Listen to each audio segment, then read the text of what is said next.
All right, so the webinar's begun and is being recorded. Hi, Donna. See, then I think these folks have probably been patiently waiting. Great. Donna. Hello. Hi, Donna. I mean, Hey, everyone. Kim Savage, Chris. We're just waiting for a couple more folks to join, as well as our committee chair. But I hope you're having a nice afternoon. It's a beautiful day in the Bay. The sun is out. I mean, after all that rain, it's great weather. All the smog has been cleared of LA, so we're going to enjoy that while it lasts.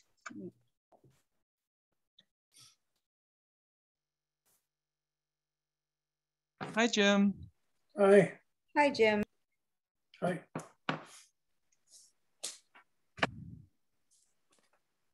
Hi, Bonnie. Hi, Eric. Hello. So Bonisha, I think, is still, she says that, I don't think we can hear her, so I don't think she's been elevated. Oh, there she is. Hi, Bonisha. Okay. Goodness. Oh, wonderful. Hi, everyone. Hi. Okay, let's see.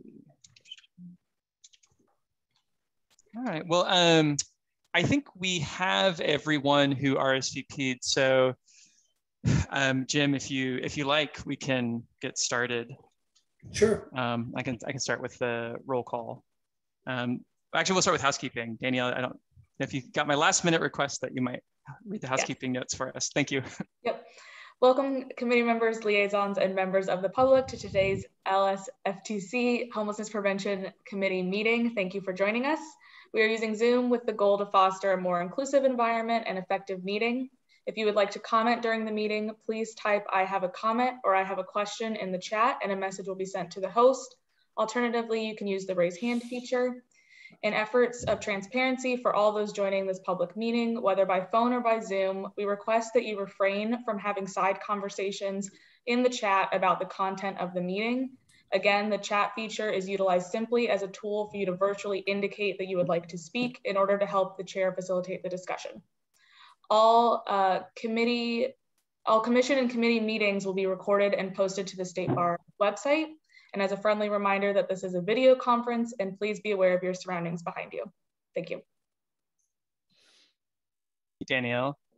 And then Jim, I'll go ahead and take the roll call. So starting with the chair, Meeker. Yeah, here. Aflagi.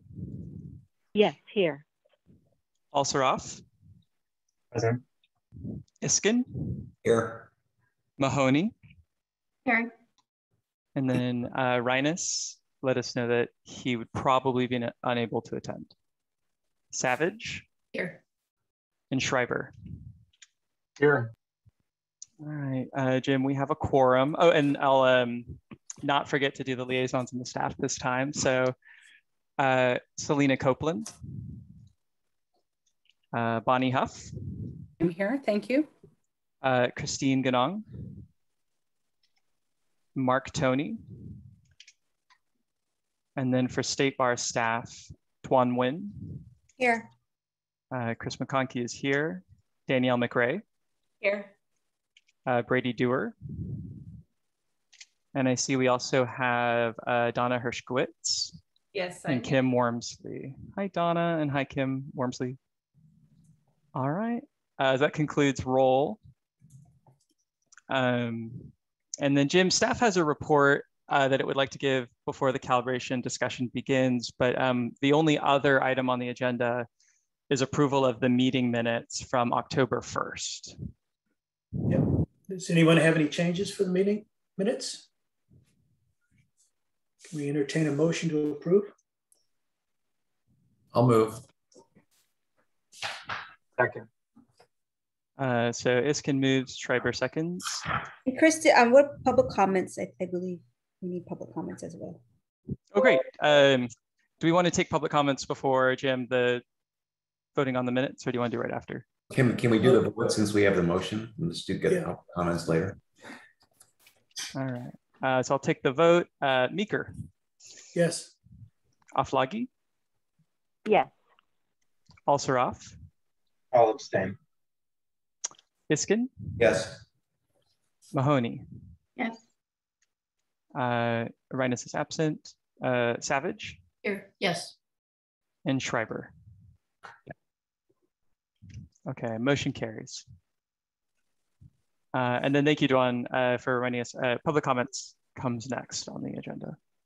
So do we have any public comments? There's Kimberly Tida, and I'll allow her to talk.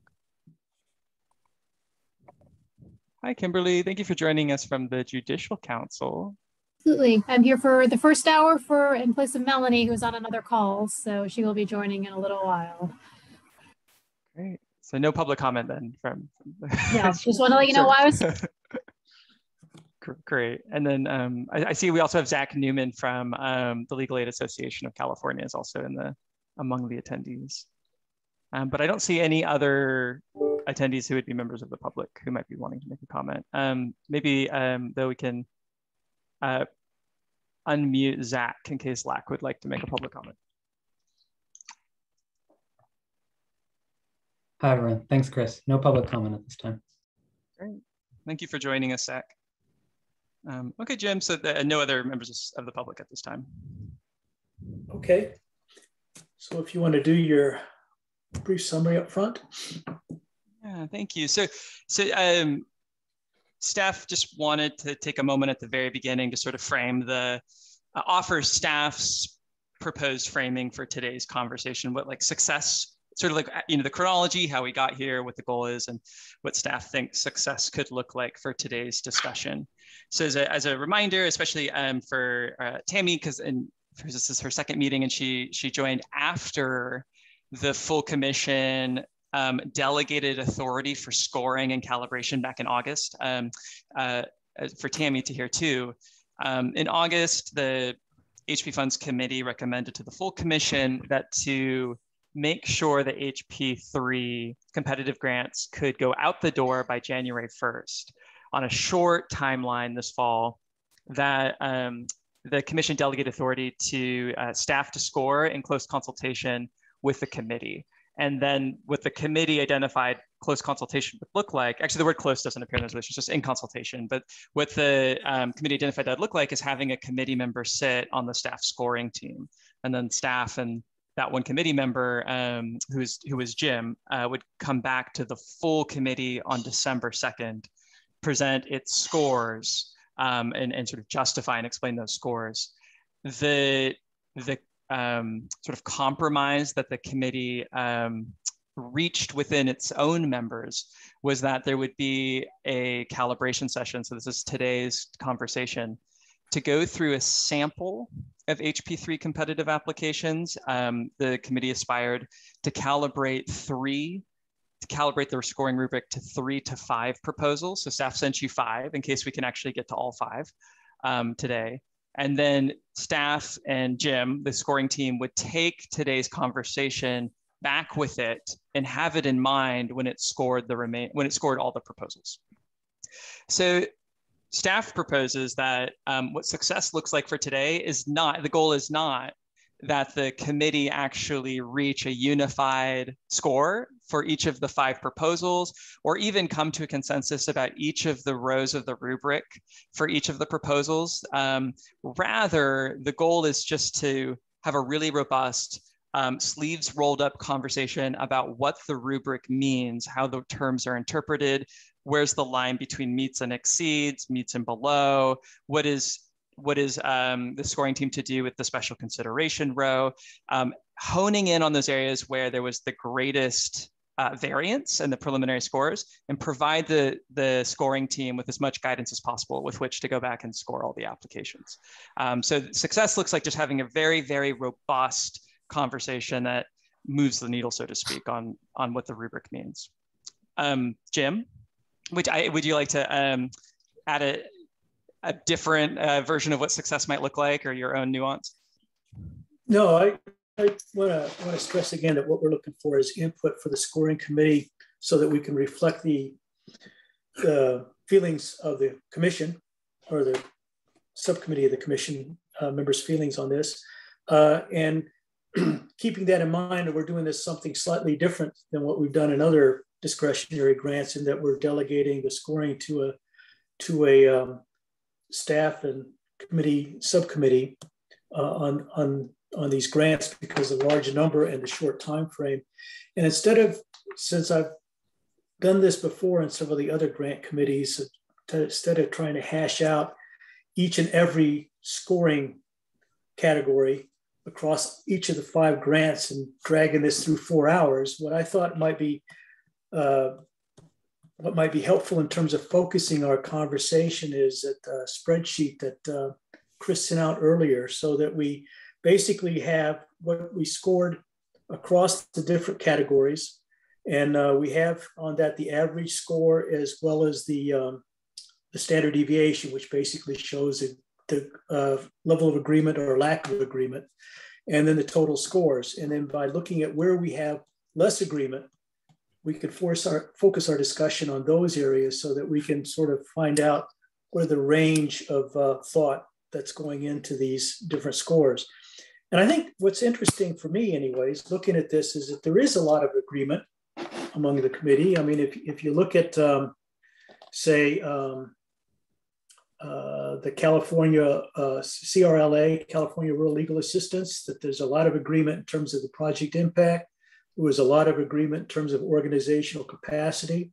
If you look at the Family Violence Law Center, there was complete agreement across all the scores on the issue of project impact, and there was also pretty unanimous agreement on the focus on rural population, and also on the justice and aging in terms of the project impact. There was a lot of agreement there too. So it's not that there is a consensus, there is a lot of consensus, but there are some differences. So in looking at these grants proposals, what struck me as the one proposal had the most disagreement in terms of the total score, had a variance of 15.13. This was the Impact or Immigrant Legal Resources Center. And with a standard deviation on a total score of 15.3, that means on average, the scores varied by 15 points total. And so I thought that might be a good place to start our conversation in terms of how our different approaches in terms of scoring the impact, the organizational capacity, focus on rural population and the other categories, to see what thoughts were going on and why we came up with such divergent scores.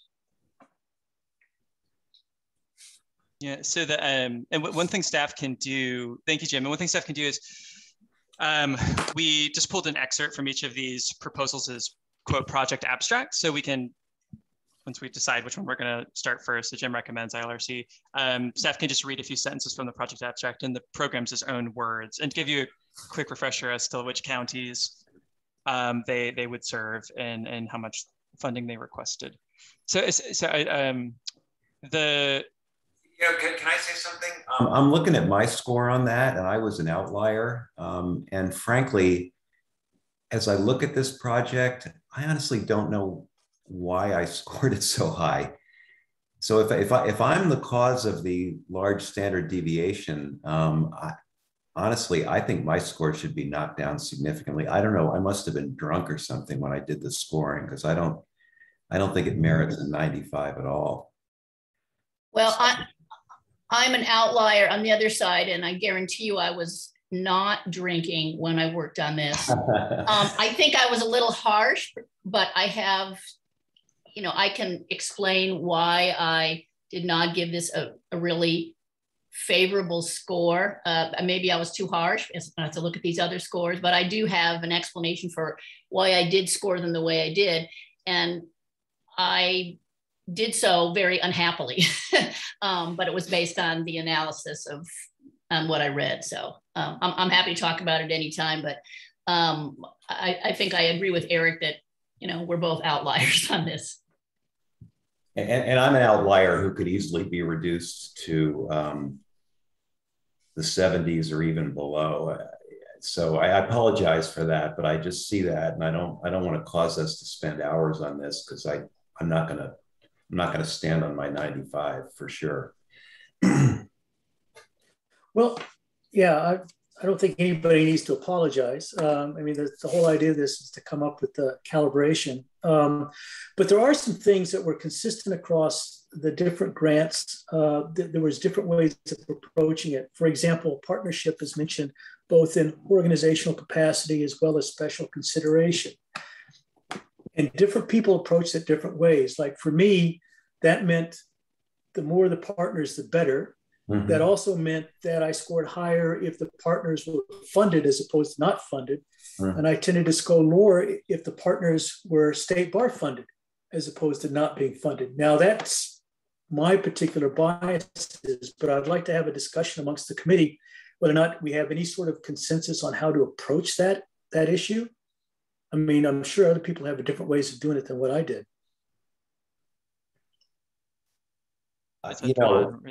Oh, go ahead. Sorry.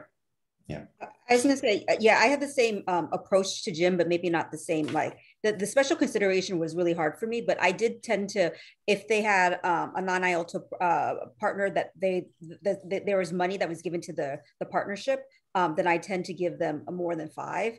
But I think getting some guidance for the scoring committee, if that's the direction you want to go in terms of not just having a partnership, but funding that partnership, that would be really helpful, because I did have a hard time in scoring, selecting what number to provide for this special consideration. But I had the same approach as Jim. Yeah, I thought partners were good, but for all of them which funded the partners, none of them I thought really indicated sort of what they were going to do with the funding. I mean, they did in a general sense, but like they would typically, when they funded the partners, they would give them 20,000 or just some round number they came up with. But I didn't really have a clear idea of what they were going to do with the funding or why they needed the 10,000 or the 20,000. So I just thought that was problematic. Tammy, I see you raise your hand. Yeah, so I actually approached it a little bit differently based on conversation, Chris, you and I had prior to me getting into these, and remind the committee here, it's my first time actually going through grants, so appreciate the opportunity. I really looked at it more from like the full representation. You know, when we talked about the evidence-based advocacy strategies, I really did focus on to what extent would these funds be used in the full representation or litigation. And I see on one of mine, it's in the spreadsheet as a 10. I can tell you I didn't score any of them as a 10 because I think all of them across the board provided a range of activities coming out of the funding, whether it be education, you know, all the way up to full representation. So I scored somewhere between, 3 and 9. Actually, I think 3 and 6, because I didn't think any of them had met that criteria, but it could be that I'm misunderstanding that as well.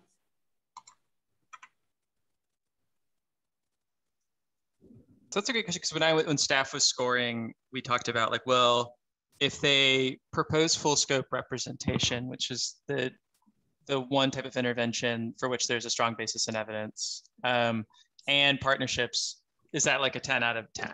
Or is it, if they just do full scope, do they get a 5 out of 10? Is it, or, and I think for special consideration, it's intending to give folks a little bit of subjective wiggle room and not be a really rigid, like yes or no, 5 points, 5 points. But like to the extent that we can all get on the same page, right? About like, if they do one, but not the other, and they're going to do that one thing really well, is that a 5? Did any of them propose full scope? What was that question, Eric?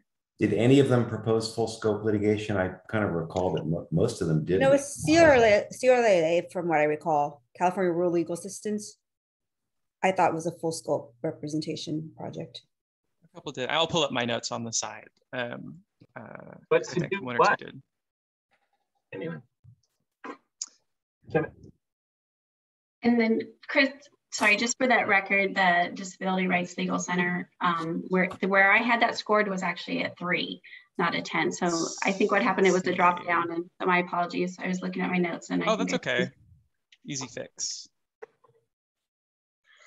Okay, I just corrected it on our version that we're looking at. Christian, you had started to ask a question. I think it was full scope to do what? Was that what it was, the question? Well, I was just going to echo Eric's comment that I thought there was sort of a lack of detail about how partners were going to be used. And that was just a general critique across the board for me. It was like, we're hiring attorneys. Okay. Frankly, I was kind of frustrated in reading these that I came away from a couple of them not even knowing really how the money was going to be spent differently. So that was sort of something I hope we can get into. But in terms of partnership, I'm thinking of, sort of two categories of partnership.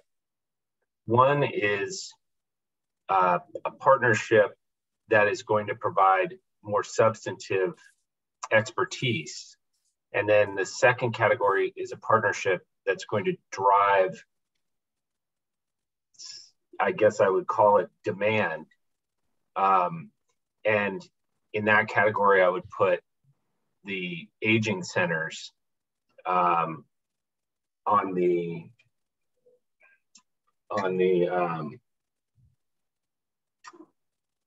Justice and Aging proposal. They had aging centers in multiple counties that were basically going to be used to send clients to the program.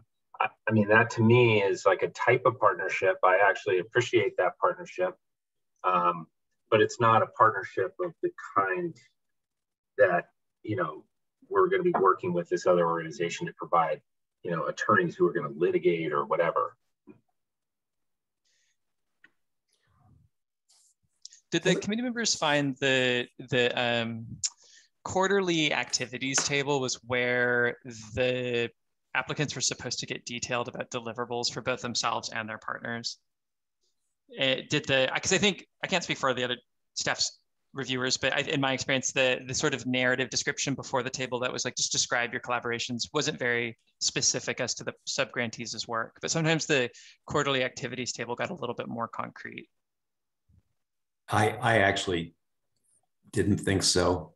Yeah, I thought these proposals all suffered from a lack of a lot of good concrete detail about what the outcomes were going to be, how they were going to achieve them, et cetera, et cetera. So I was kind of frustrated, I have to say, reading these just generally. And Eric, that could, the scoring team could, if that was the committee's sort of take on the selection of 5 proposals, and the scoring team were to take that to heart, I could see that coming up in project impact and strategies, and then special consideration to the extent that maybe they were missing detail about the partner's role. But did you tend to take that into account for project impact strategies? I probably didn't sufficiently, and it wasn't just the partner's role, it was even just the project's role itself. And I don't know, I just thought the outcomes were kind of weak generally. And maybe I was just feeling bitter this week for some reason, but I just wasn't terribly impressed with any of these. Not that they're not doing good work. I think they are, but I just didn't find any of them to be particularly innovative, or I don't know. Anyway, I'll shut up. Stop whining. That was just my reaction. I'm not sure who raised their hand first, but I see Kim and Chris both. Yeah. Oh, Kim took her hand down. So Chris, it's... Oh no, I was just following the rules. I was about to speak. Oh, please, go ahead. I wanted to say that one of the primary points in my mind as I read these was whether or not there was a close enough connection to actual housing work. And there were some that required a very big leap of faith, which is why, for example, I have that horribly low score on Immigrant Legal Resource Center. I loved the project. I thought it was a terrific idea and really important. But there was barely the mention of the word housing. Mm-hmm. There was no focus on housing, and there was no evidence of experience on the staff to do the work. It may be there, but I didn't see it in the proposal. I really liked the proposal, but I just found that it required a significant leap of faith. It seemed primarily focused on benefit work with the ultimate goal of leading to housing stability and economic stability. But to me, it wasn't flushed up enough in the proposal. And I wanted to really like it because I thought it was a really, really important proposal to bring in the domestic violence centers and to use their staff. But I just think essentially that the idea needed to be kind of repackaged and strengthened in some way. And one of the reasons I really like Disability Rights Legal Center, not only is it unique in dealing with foster youth who are aging out of the foster care system, which is an incredible need, and LA County was actually pretty out in the front on that. But even though it didn't have specific partnering and just had like an MOU with some other organizations, I just thought the project was incredibly well thought out. And it was a very specific focus, which I've not seen in any of the applications for these additional grants. So that's a little bit of my thinking was just, I'm also now aware, which I wasn't in the past, thinking about the importance of data and reporting back. And so that made it really difficult for me to give a strong score for immigrants' rights, you know, what's going to be able to be reported back for future funding. So I'm gonna pose a question to the chair and for it to hold, and then after we get through everyone else's raised hands, which is Kim's question makes me wonder as a staff member and future scorer. So I'm really curious to hear where everyone's lines were from this selection of 5 between meets and exceeds or meets and below for each of these columns. But for in this case, for instance, Kim started to describe like where her line was between in project impact and strategies, right? She gave an example of like one that she thought fell below and one that she thought was a meet or exceeds. And I'm curious how everyone feels about where those lines are. But I'll turn it, Jim, I pose that question to you, but I think we should go through the hands that are raised.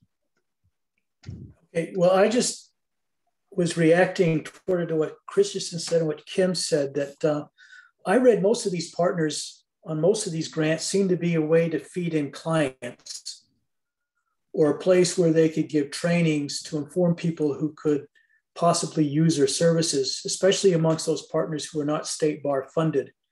To me, I thought that was a legitimate way to extend their outreach. So I didn't have a problem with the fact that the partners were basically sort of inputs or resources for achieving more clients.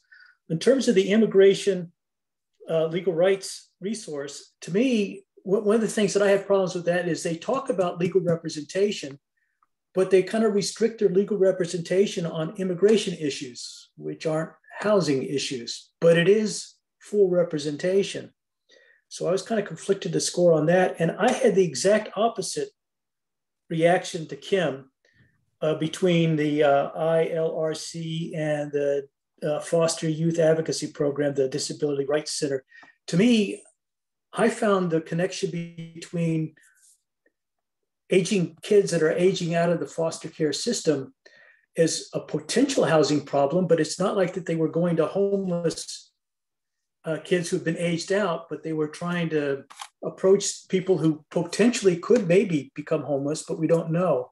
And for me, that seemed kind of a stretch. And it's kind of interesting that Kim thought that was the way to go with that, or far more important than say with the immigration, which I thought reaching out to domestic violence victims, especially domestic violence shelters, was sort of a logical way to do it. But that's why it's important to get this feedback to the scoring committee in terms of these different ways to approach it, because they are different.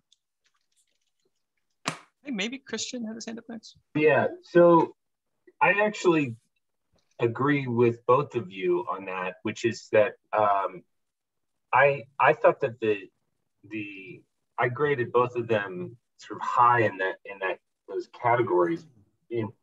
I didn't discount the use of a partner to drive client input or intakes, I think that's fine also. I just was noting before that what we mean by partnership is different. We get back to this sort of fundamental question, which I think has plagued us from the beginning, which is it better to sort of, or I guess I should ask it more neutrally, how do we assess bang for the buck? And what does that mean to people? Because, the foster youth, I quite liked that program because to me, it was a discrete population that was sort of subject to measurability. And I also thought it was creative. It's a population with a known homelessness problem as they age out. And so to me, the preemptive work sort of meets the mandate of this funding, which is it's homelessness prevention. That doesn't mean that you go, and you identify a homeless population and house them necessarily. It can mean, how can you target a demographic known for experiencing homelessness and then give them the skills and prevent their homelessness from occurring? And I just felt like, but it does raise this question, that's 4,000 youth. Is that enough? I mean, I compared that to the CRLA program, which frankly is a huge ask, $1.5 million. And I guess I'd just be interested in others' perspective about this, because I think CRLA is an amazing organization, but I truly came away from that application wondering what it was going to be spent on. And I guess I'm, revealing my own bias, which is just that identifying a discrete population and a specific sort of plan to keep them housed is in some ways more attractive than a general sort of approach of sort of doing what you've been doing.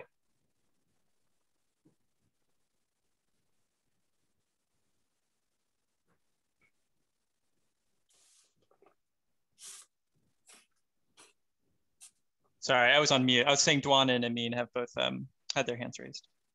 I was going to say on behalf of the staff for the Disability Rights Legal Center project, I think we generally agree, Kim, with what you said in terms of sometimes a nexus with housing might be difficult with some of these projects, but I think we had the opposite kind of reaction with you for that project, in that we thought that maybe some of those cases could lead to homelessness prevention, but we were unclear where the services in all those instances would. So it was a little bit more tenuous for us.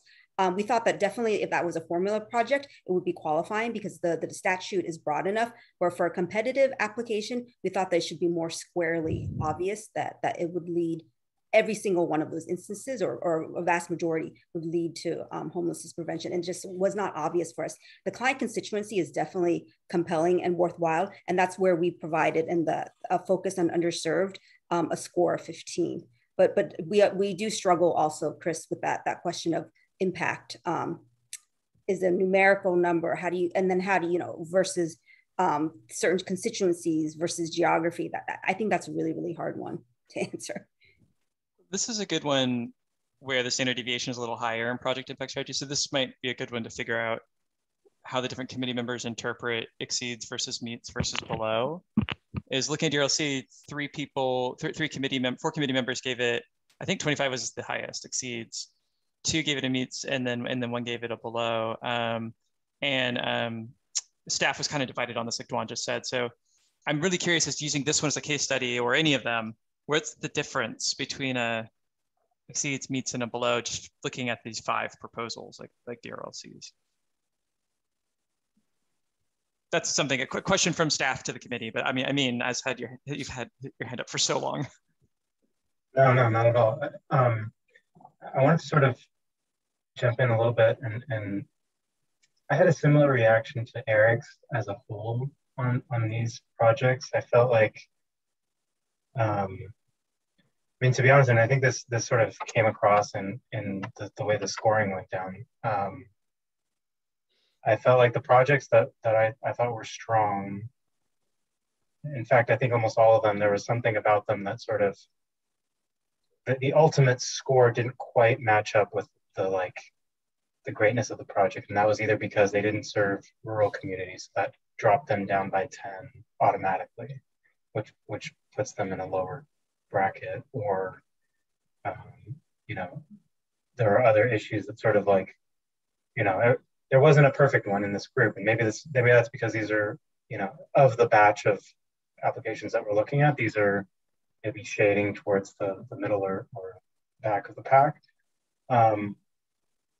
But I thought, you know, one of the things that I was sort of thinking through as we were going through this, and I know this is a focus of ours and a focus of the money, is on work that is sort of beyond the scope of what is already done by these programs, or beyond the scope of what's already sort of, you know, addressed in formula funding or otherwise. And I think some of them were, there was some ingenuity there, and I appreciated, for example, DRLC. You know, what I don't want to do, and this is something that I think would be helpful to get feedback from staff on, is, you know, where the description of the nexus by the programs is lacking. Is that because of a failure of the grant drafting process, or is that a failure of the program? And I think, you know, DRLC, I think they did a little bit better of a job of describing the nexus. And I thought they did a good job, and that's why I scored them 25 on the project impact and strategies, just to kind of address the case study point. I thought, you know, they described a unique, underserved, particularly underserved community, what the problem was, and what they can do to prevent. And I agree. I think, you know, as many steps back as we can go without losing sight of what the ultimate goal is, but as many steps back from homelessness as we can go to prevent it, I think is a valuable use of this funding, if we can still kind of keep that connection. The question I have is on the ILRC program. Is it possible that there is a more of a nexus than they are describing? I mean, like I saw the same thing, like everything was related to immigration. There were a lot of things that were, you know, around housing. But maybe we can go back and maybe get some more information, or I don't know what it is, or get some feedback from folks who have maybe more knowledge about this. But I can see a world in which that actually would affect housing, but they just haven't articulated it well. So that's sort of my open-ended question. Just to jump in and answer a question that you asked to staff, which was like, was it communicated to programs to make an to be explicit about the connection to homelessness prevention? And it was, staff communicated that in the webinars, and then I think on the application form itself, near the top when it was saying, staff copy and pasted the language from the from AB 164 that said what was allowed, and said make an explicit argument for like where you fall in that list of activities that's permitted. So I think most folks did that, but some of them were more clear about how it was homelessness prevention than others. Chris, if I could just jump in for a second. If we're looking at Disability Legal Rights Center, I'm the low score on that. And I'm convinced that if one of the things that's important for a committee, if an agency identifies a population that's unique and is at potential for becoming homeless like that, that's a valuable thing to look at. And I would easily score that as a 20, which would bring the variance or standard deviation way down. I think most of the group was pretty consistent in terms of organizational capacity. Most people scored it as a 15. I think we have agreement there. Focus on rural population, although they mentioned 2 counties that have some rural areas, they didn't mention anything about outreach. And it seems like there's a general consensus that should have been a 5, which doesn't quite meet, but it does address the issue. If you look at the focus on underserved, I think the committee's pretty consistent. And again, I'm one of 2 lower scores at 10. I could see with the change of definition of the impact that I could easily score that as a 15. So that really reduces the variability there. Where we come into project evaluation, I scored it as a little bit higher because of the annual reviews, that they're going to look at annual evaluation of outcomes and internal reviews with feedback. But again, I noted that there was no budgeting on that. And on special considerations, I really come out low on that because I didn't see any advocacy as far as full representation, and I didn't see any partners. And so I would be interested in input from the rest of the committee, why they scored that as a non-zero. Remind us what the special consideration is again, Jim. What were the elements of that? Was it just partnership or was it more than that? It was partnerships and it was advocacy, full representation. So they didn't, for staff, they didn't identify any partners, but they did describe some full scope representation. So staff came in at 3 for that one. I'd be interested to hear, like, Kim, you know, what Kim went 9 on it. You know, that special consideration category seems fairly undefined. I mean, I guess I took it as, I think some of that is really kind of innovation. So I kind of gave them extra points for innovation, having read so many of these proposals and they being not innovative and not really specific in terms of assisting a group typically unrepresented. So I think I really erred on that side and not on the partnership. They didn't have specific partners, but they are entering into MOUs with other organizations. So I took that as having some value also. You know, I may have, you know, overrated that just by my general positive view of the proposal. You know, I think I may have done the same thing. I think I injected a piece of innovation into that. But I don't know whether it's there or not. Can you actually read the text of special consideration? Somebody have that? Yeah, Chris, I can read it. I just dropped it in the chat. So for special consideration on the rubric, it says, applicant articulates a focus on partnerships and evidence-based advocacy strategies to address individual or systemic homelessness.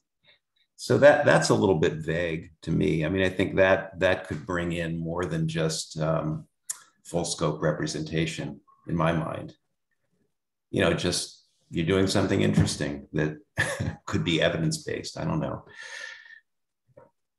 So I think I did more or less what Kim did. And by the way, I agree with the observations that Kim made. I like this project. I mean, to the extent that I liked any of them, I like this project the most, because I was sold on the idea that aging out foster youth with disabilities would be a group that would be particularly at risk for homelessness. So you didn't have to sell me on that. So I thought this was a good one. Can I make an observation though about project impact? Was anybody else concerned about the specific deliverables and the number of people that each one of these projects indicated that would be that they would serve? Like even for this one that I liked, I mean, I had written down in my notes, and this may not be totally accurate, but like they were going to shoot for 25, you know, cases in year 1, 60 in year 2, 100 in year 3. I wasn't sure if that was 100 total over year 3 or just 100 in year 3. But even if it's the latter, I know just those numbers seemed awfully low to me. And across the board, the numbers seemed low. And that's part of what's driving some of the comments I'm making here today. I agreed. I agree with you. I had the same feeling. So this is great because staff is taking notes about like where people differentiated between exceeds, meets, and below in each of the categories. So on this question, number of clients served, impact obviously goes to impact. So, you know, for DRLC, for instance, Eric, it looks like you still gave it the highest possible score. So is your thinking that maybe, well, numbers matter, client numbers matter, there's still something about this that was, it was like the need was so great that overrode the need for more clients? I guess my attitude was if I didn't particularly love any of these, but if we're going to comparatively rate them, like I guess I thought this was the best of the 5. That was kind of my attitude. But I kind of wondered across the board why all these shouldn't just have applied for formula grants, and why we're even looking at these as a competitive RFP, innovative kind of thing. I don't know. Anyway, that's my answer for why I gave it the relative rating. So the latter of what, excuse me for jumping in, but the latter of what Eric just raised is whether or not something really is basically a formula grant activity is something I feel like I would like to discuss and hear what the staff has to say, because my notes for CRLAs is why isn't this a formula grant? Yeah. It looks like this is precisely what they do. And I can't understand if it's anything different than that, because they kept throwing around the terms wraparound and holistic services, which are the new buzzwords. But I didn't know what they were going to do beyond what I think I know they already do. So I don't know where we draw the line on that, but it's just something I thought we should talk about. I agree. And then Jim and Dwan, you both had your hands up. Sorry, I can't remember who raised it first. Yeah, well, I just want to say that one of the things when we looked at the number of people impacted, for me, I always try to factor that into the project impact. So I agree with Eric that at least the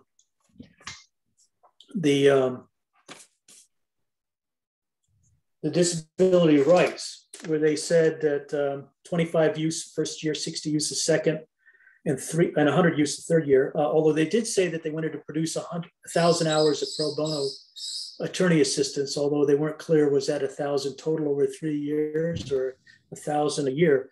But that was one of the reasons why I gave it a 15 in terms of impact, were the lowest numbers. And in general, where people had low numbers, I tended to put that in the impact category as opposed to one of the other categories. And I'd like to know if there's any consistent feeling in terms of that.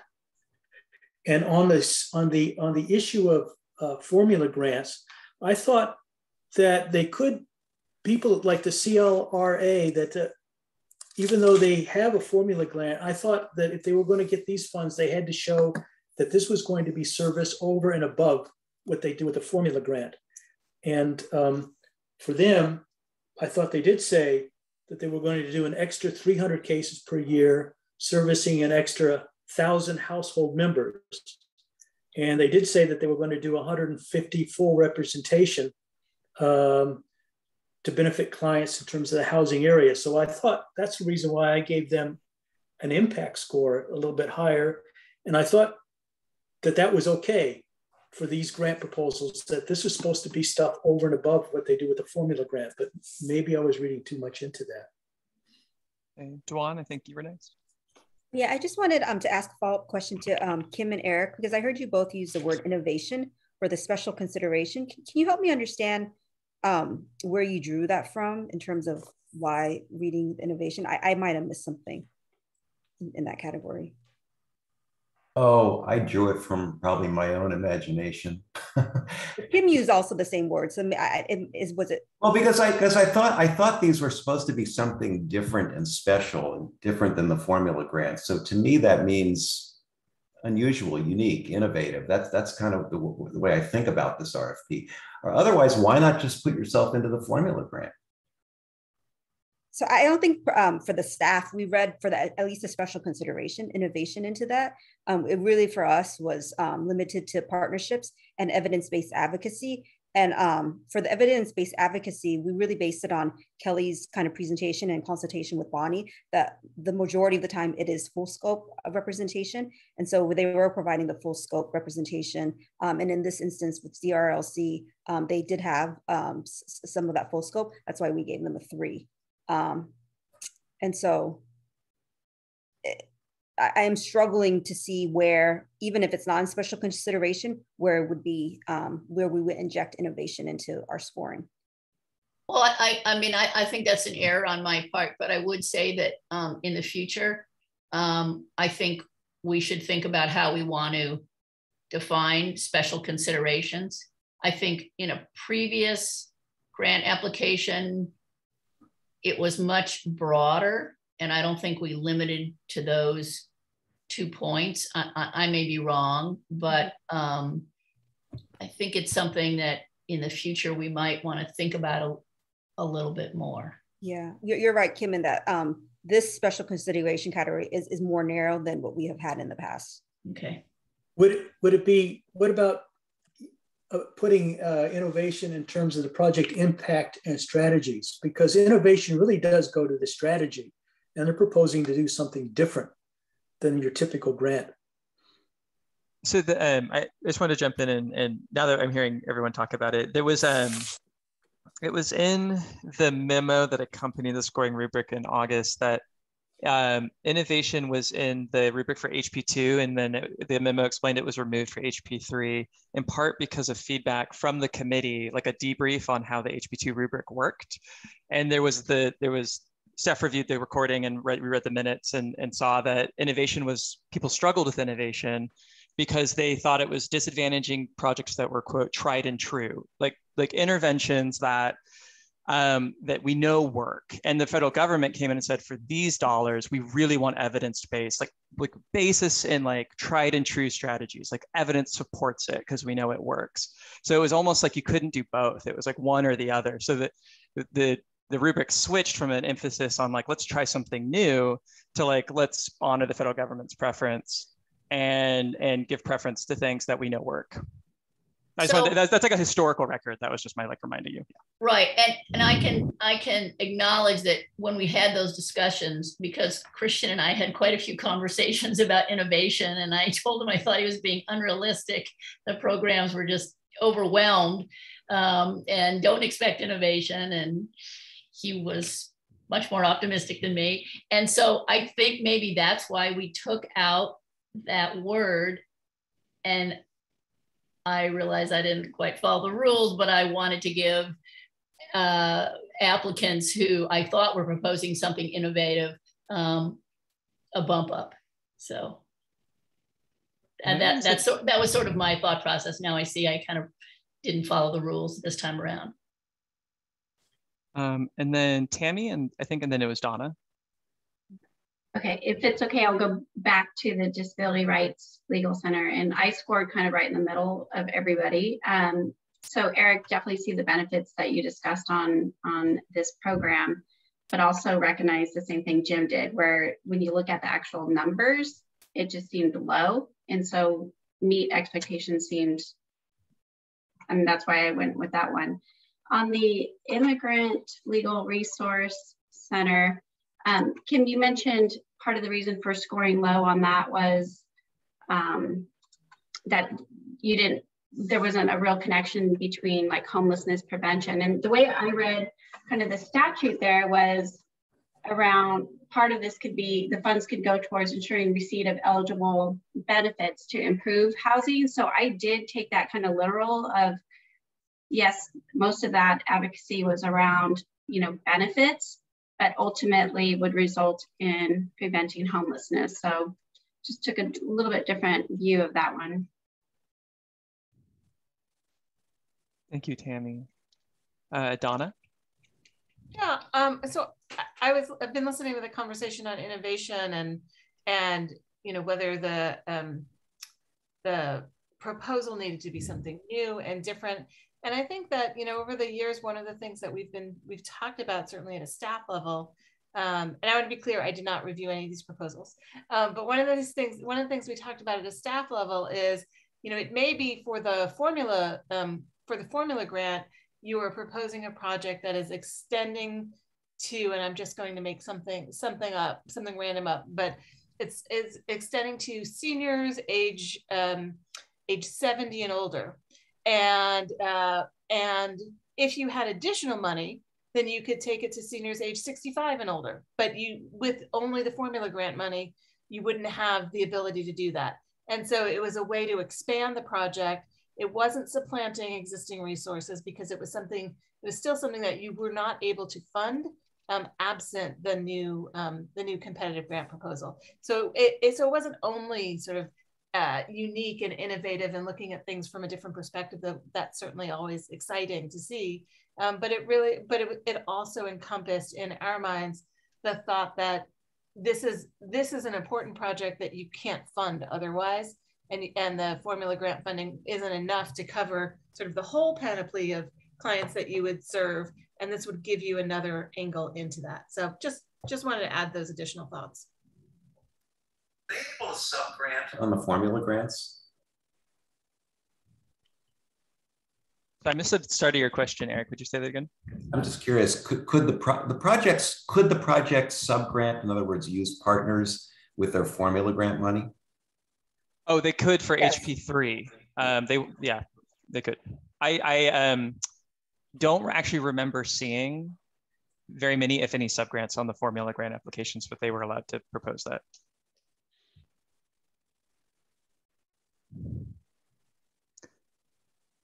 So I'm just kind of, from time to time, I'll jump in and just say like what I'm putting in my notes, what I'm hearing, so that the committee can push back if staff isn't getting it right. Is one thing I'm kind of hearing is that for project impact and strategies, I'm hearing maybe a consensus that for an exceeds 25, it needs to be more than just a formula, quote, formula grant project. It needs to strive for a little bit more because this is a competitive grant. And that doesn't have to necessarily mean impact more people, but it could look like an impressive number of clients, or the intervention is particularly compelling, such as with DRLC's focus on foster youth with disabilities. Like that's such a unique community. So that's something I've noted for myself. And Daniel and Dwan are kind of taking their own notes, I think, but that's just what I've heard for like, that might be the difference between a meets and an exceeds.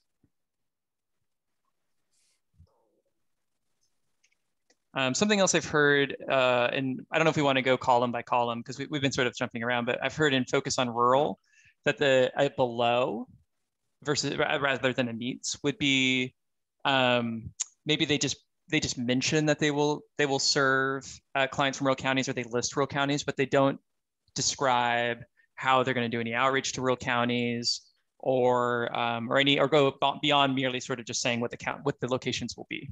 That would be, I've heard that would be a below from at least one committee member. Okay, I'm just saying it out loud so people can say like, that doesn't sound right, so you can correct me. But this is the sorts of notes that we're taking. I think that sounds right to me.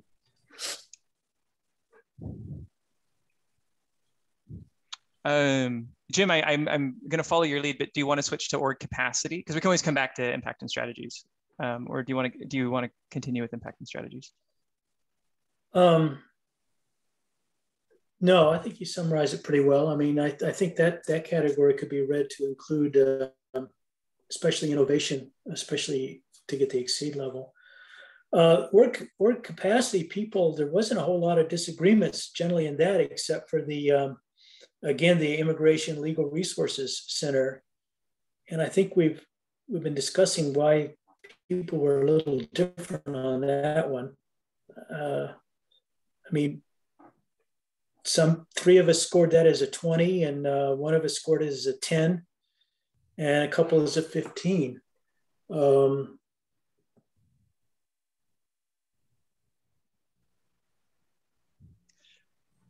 I scored it as a 15 is just sort of equaling, because it seemed to me that they were doing stuff that they were well qualified to do, but they weren't really reaching outside their normal bound. I mean, how about the people who scored 20 exceeds? Can we get some input on why it should be an exceeds?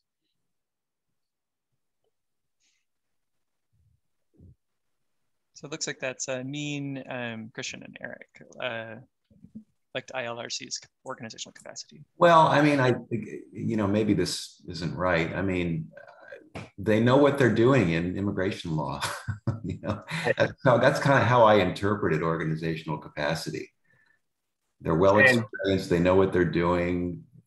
Whether or not this particular project is great, they know what they're doing. They're good. They got the right people. They can handle the work. That's kind of what it's worth. That was probably my thinking on that dimension. I had the same view, and I guess as a general matter, I would say organizational capacity. I think I generally gave everybody 15 or 20 on that. If I gave 15 instead of 20, I probably didn't feel that strongly, but it was my thinking was that a particular program that required additional staff or hiring was going to be maybe more difficult. Like, in other words, do they have the capacity now? Do they have the expertise now? Are they trying to develop the expertise? That was sort of my thinking, but I wasn't sort of wedded to that particular. I had sort of a similar view across the board. I think I went with 15 and 20. I mean, this is something that we've talked about a lot. I think, in my view, I sort of defer if the staff or others have more specific information about the capacity of these organizations, then I sort of defer to that. So consider my scoring on all the org capacities as a soft score, because if presented with other information, and it's kind of hard to tell from their affirmative grants whether there are weaknesses or other things, or things that haven't come across our view. The reason that I did 15 or 20 is because I think for some of them, one lens what Christian was saying, where they have a particular knowledge and a particular expertise, I felt a little bit more comfortable giving them more, given what the scope of the project was and how that fit. Those two things sort of fit hand in hand. But again, I'm open to persuasion. I think that for the staff perspective, for this organization capacity, if they had like the substantive knowledge, we landed on 15. If it was a new area of law for them, or they were doing it for the first time, or if they had a compliance issue, or if they have an issue of turning things late, or a governance issue, then it would go down to a 15. Though that's, in our experience, not many programs would get a 15. And then if they would get a 25, is if they had a proven track record in already doing this, they have already piloted it, say, and it was successful. Then they would go up to 25. But I think from our experience, usually the staff is the one that scores the organizational capacity. The majority is in the 15 range for us. I don't know if you feel comfortable with that. We can also, it seems like Amin and Chris, you used like 20 as kind of the benchmark. We use the 15. I mean, since the scoring team is 3 staff and 1 gym, we can switch it to that 20. I think it kind of equalizes because we're reading the whole set, but that's how we've approached it, the staff. And most of ours are 15. I think a 20 there exceeds, right? So a 15 puts it at meet. 15 is meet, yeah. Yeah, and that's why we are generally in the 15, unless, again, there's a compliance issue, new area of law, then we would drop it to a lower. 10. If it's particularly compelling for whatever reason, then a 25, but we landed a 20. Sorry, 20. Yeah. Are there any characteristics that would flag a 10? Yeah, or a 20. I guess I'm not following that. What gets 20? A 20 is, and I can't recall from the last one, but we gave very few 20 from the last time we did the HP grants, but something of particularly noteworthy. So say, not only were they an expert in this area, they've been doing housing for 15, 20 years, but maybe in the last HP grant, they already had piloted this and now they're bringing there was some track record of success from this organization for this type of grant funding, not just substantive expertise.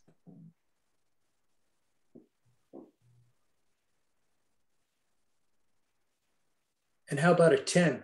what would I have to do 10 to is get if they a had a 10? compliance issue that maybe showed that their organization wasn't, we might not feel confident that they would be successful with launching a new project. So we go back and review monitoring visit letters and see if there's any compliance governance issues. If it was a new area of law that they're embarking on.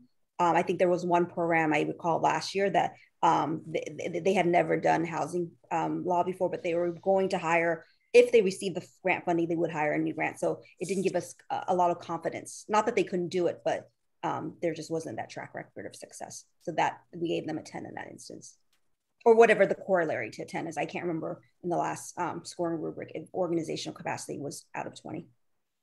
So my 10, I didn't have this knowledge, but my 10, before we were really started talking, I could see raising it up. I think on all of the others grant applications that I reviewed, I think I gave 20, and I had a hard time figuring out what to put on this because they're supposed to be working on housing issues ultimately, and I didn't see any evidence of that. I have no doubt that their capacity to do immigration work is excellent. So I was really thrown off by this. So I mean, that score of mine is certainly off, but that was sort of my my concern was I didn't have any evidence of them really doing housing work, and I look at this as essentially what this grant should lead up to. I understand the language in the legislation, but I'm also thinking ahead about the legislators understanding how this money is used, and they view it primarily as housing. And then, so when they see a grant that might require a leap of faith, I'm concerned that they may not take that leap. Danielle, did you want to respond for staff?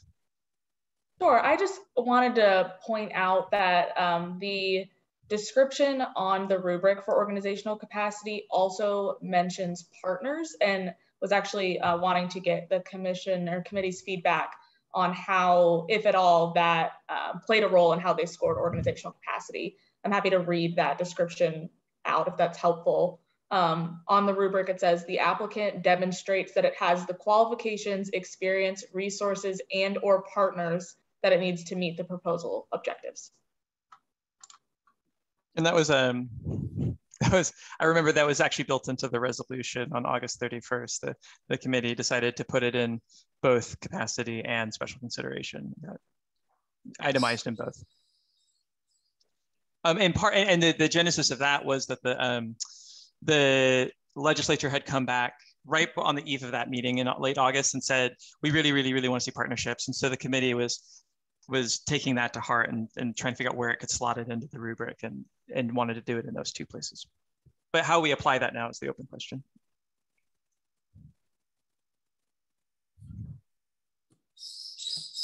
Well, that also brings in the question, do we want to differentiate between partners who are state bar funded versus those who aren't, and partners that have funding versus those that don't?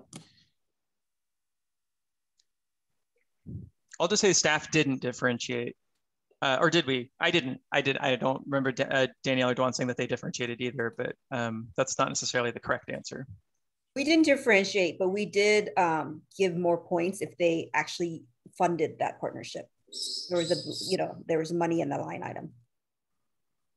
I think Danielle's point is a good one. And also, like for the Immigrant Legal Resource Center, Kim, you focus on housing, but isn't the gist of this program that they were going to provide immigration services that would be a segue into the client getting a status, and then once they got the status, they would be less amenable to homelessness, or they'd be more able to get benefits. So in other words, the focus of the work was really immigration work, right? I think for the most part. And if that's the focus, then why wouldn't a strong expertise in immigration law merit a 20, particularly if they have partners who are well experienced in immigration things? No, I mean, I agree. That's what I was saying, that, I mean, I had a hard time figuring out what to even do with this entire proposal, despite the fact that I liked it. I just felt it was just, I I wanted them to articulate much more how this work was going to lead to housing, and not just have us assume that that's what would happen. Like I said, I really like the concept of it and wanted to feel stronger about wanted it to fall within bounds. So there's a question I guess I'll pose on behalf of staff, which is that's really important to how we interpret the rubric. Is so the funding statute, AB 164, it lists like, here's what's allowed. And one of the things it says is like, essentially what's income maintenance work, help them apply for benefits to which they're entitled. And another one was domestic violence, like housing work with domestic violence victims. And ILRC kind of describes that too. So my question for everybody is, to what extent should the scoring team look for an explicit argument that the income maintenance work, the domestic violence work, et cetera, will help prevent homelessness, versus just say, okay, well, I see it's listed in the statute, let's go ahead and assume that it's in bounds. And might that be the difference between a meets and an exceeds? Is For project impact? For project impact, yeah. Like, I guess that would be most relevant, yeah, for project impact. I see Bonnie immediately raised her hand, so maybe Bonnie wants to just opine on that. Well, yeah, I just also want to recognize that these numbers, this data, will all be reviewed by the feds and in relationship to housing. So I think that would be the other kind of thing that we just want to make sure that that we feel that we can be, you know, totally justify this as related to eviction and to homelessness prevention.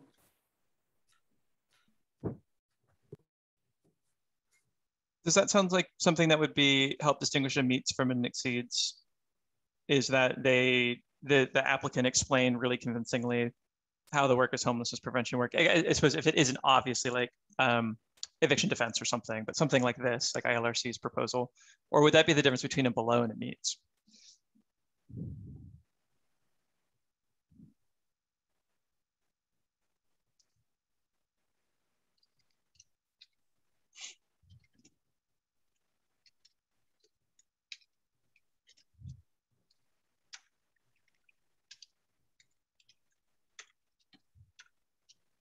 Stumped everyone with that one. Can you say that again? Since yeah, so one thing that I'm hearing the committee talk about right now is how important is it that the applicant explicitly address how the proposed intervention is homelessness prevention. Like, so if it's income maintenance work, like public benefits work, or maybe family law work, because ILRC also talked about family law work. If it's not facially obvious how it's homelessness prevention, how important is it that they make that argument in their proposal? Like, because it sounds like maybe Kim, like that was important. It sounds like maybe that was important to her. And would that be the difference between like a below and a meets, is if they don't really explain it? I think they should. And by the way, I also think they should explicitly address why this project cannot be covered by a formula grant.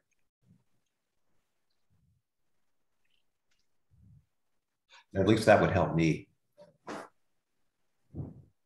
Yeah. That one might be a little harder because the applications are all in now, so they don't have an opportunity to address that one. But the instructions and the application questions did ask them to explicitly talk about, and the webinars, we made sure to tell them, make sure you explain how it's homelessness prevention works. I feel like that one was communicated. The second one, I'm not sure was actually communicated. But homelessness prevention is also addressed by the formula grant, so that doesn't differentiate between the two. I was just going to say it's hard to get that information, but they do have to attest that's not supplanting. So if they're already receiving a formula grant, they can't then get more funding to do exactly that same work if they've already have funding for that. So I don't know if that helps. If we've stated in the grant application that the applicant needs to expressly explain how their proposal addresses homelessness issues, then if they don't do that,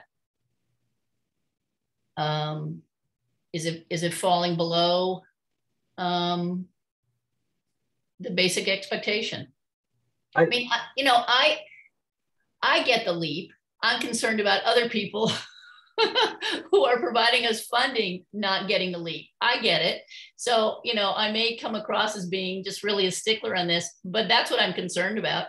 I'm not concerned about any of us understanding it. I'm concerned about people outside of this world who are providing funding and want some evidence of how many people did you prevent from going onto the street? How many, tenancies did you preserve? How many people did you get into housing from the street? That's the kind of numbers I think the state legislature wants to see. I may be wrong. So staff will pull the RFP and the application questions just to make sure, and we can let you know exactly how it was worded for them. They'll just take us a moment to pull those.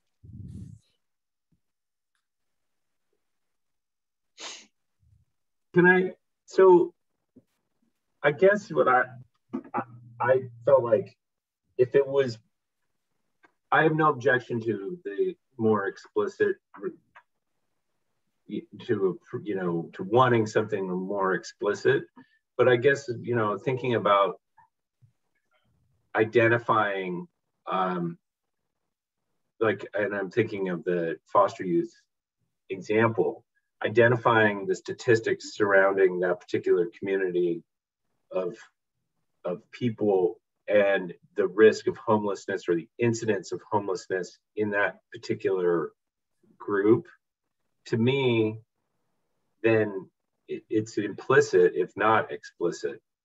Whereas I found like the recitation of statistics in other applications to be sort of platitudinal. Mm-hmm.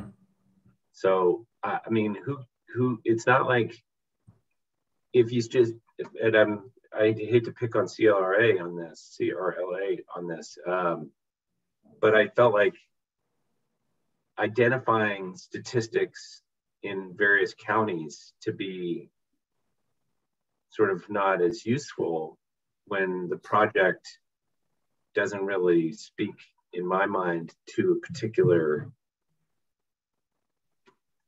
initiative. Mm-hmm.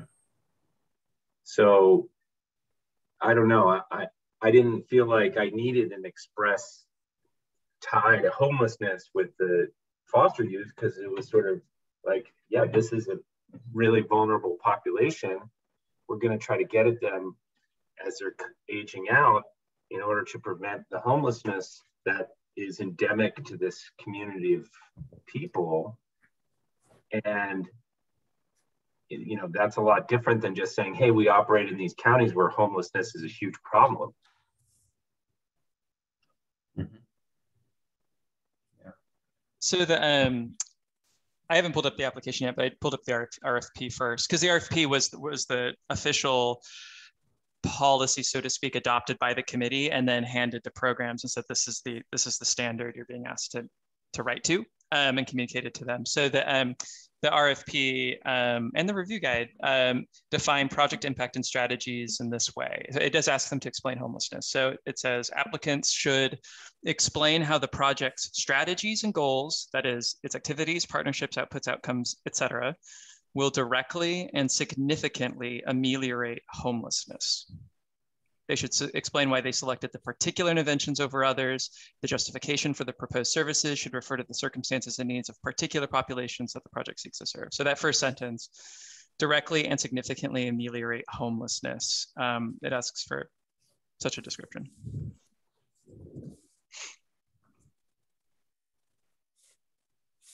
So it would be within bounds, I think, for that to be like a factor between a meets and a below and a meets, or meets and exceeds. Like that would be, it wouldn't be something that like was not communicated, I think was Kim's question. Right, but then I guess like, I don't know. I mean, if you're doing tenancy, like if you're doing eviction defense work, that seems like I mean, saying we're doing eviction defense work is a 20 then. It's like, it's a perfect score because it's like obvious that what you're doing is doing the work. I don't know, it seems like kind of an odd differentiator to me, but.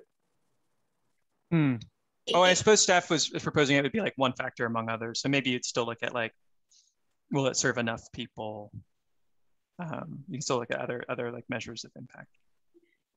You know, when I look at the Immigrant Legal Resource Center, I think in a sense, the way the project is proposed, it's pretty unique in not making the connection. They're not making a more explicit connection to housing work. I don't think we typically see that. And I mean, I agree with Chris. I mean, I'm not interested in a page full of numbers. I had the same reaction as him, but I'm looking more for a conceptual kind of statement about how the work will lead to greater stability and housing opportunity. But that's interesting because I kind of read it like Eric and Tammy in that they were saying they're primarily interested in helping with the immigrated status that would be a springboard for them getting government benefits that would increase housing stability. Mm-hmm. Yeah, it's funny. I hear what you're saying, Kim, but I could actually wrap my head more around the connection that was being made by the Immigrant Legal Resource Center than I could with CRLA. I agree with Chris's reaction to that. It was just a lot of numbers, that just kind of kept repeating themselves and just was very generic and it was kind of unsatisfactory to me. Well, on that issue, though, I mean, I thought, and perhaps staff can enlighten us on this, if they were targeting the same group that they normally target with their formula grant, but they're proposing to cover more people, X number of extra cases, is that not legit? Because they clearly made the argument that they're going to do an extra 300 cases per year, affecting an estimated 1,000 household members, that they were going to have 3 extra attorneys to give an additional 154 representations. So that was extra work. Is that not sufficient for the grant proposal? We thought it was, but I might be hearing that the committee members don't, but I think the staff perspective is that that's sufficient. It's not supplanting. This is in addition to their formula. Yeah, but if you actually looked at those numbers carefully, they talked about 300 cases per year, 150 of them beyond simple advice. Right. So half of them were going to be like maybe one session of advice or something. 150 beyond advice, whatever that means. I don't even know if they're doing full scope representation. And 85 positive outcomes in 85 or so cases. That didn't seem like a very compelling number to me for the amount of money that they're asking for. So I think when Jim, we met with the story team, us and Jim, we did decide to bifurcate the budget piece with whether they should be funded, because separately we did take a look at the budget and we did think that it was the ask was very rich. So I think we are in agreement with you, but we thought the approach would be, and let us know, this committee, if you agree with this, is to look at the scores, rank them absent of that budget cut. And if they then are worthy of being funded, we will come up with a suggested proposed amount. And then with that, we'll take consideration. We'll look at the budget narrative, what the FTE is, and all that. But because we did think that it was a lot for what they were proposing.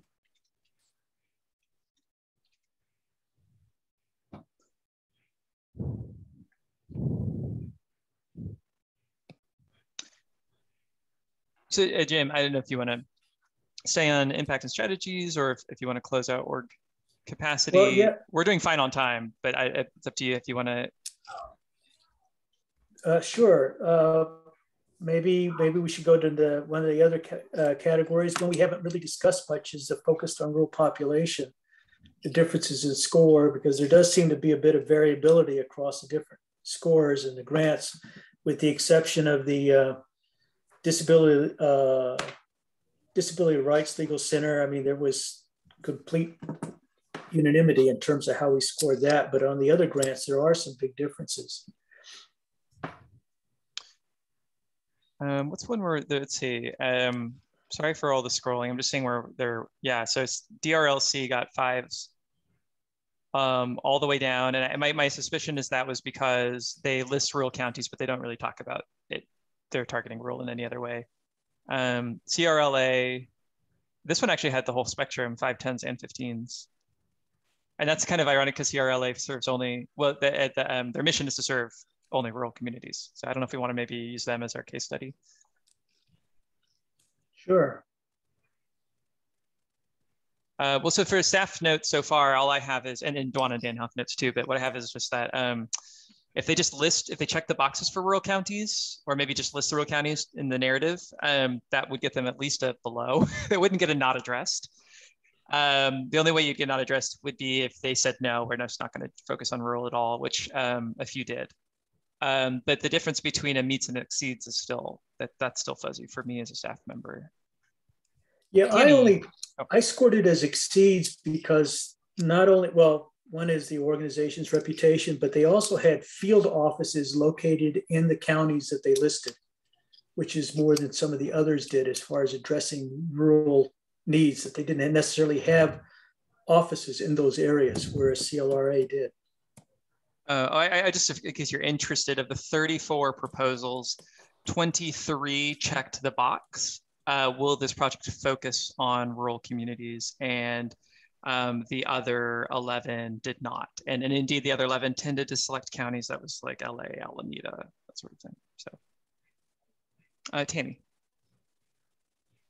Yeah, this was the first one I looked at, and Chris actually talked to you a little bit about this one too, with where I was getting stuck on rural. Even though it seems to be their focus, I don't have the benefit that most of you do in terms of this organization. Again, first time looking at it. But where I kind of got stuck was their reference to substantial rural. And then when they started putting out percentages and they were saying it's 12% in San Luis Obispo or 17 in Santa Cruz, to me in my head, I just didn't think that was substantial. That's why I went below, but I could see now looking at their proposal and having the benefit of looking at 4 others where it could be more at a meet, at a 10, which is meet. Like Tammy, I focused on the fact that there were only 2 counties in which they gave actual percentages of rural, and they were 12 and 17%, like she said. And so I wasn't really sure. I mean, we know they do, you know, work up and down the valley, but and that is their focus, but it wasn't quite clear to me what they were, you know, what they were going to address. I mean, your hand was up for a moment, but yeah, I had a similar view.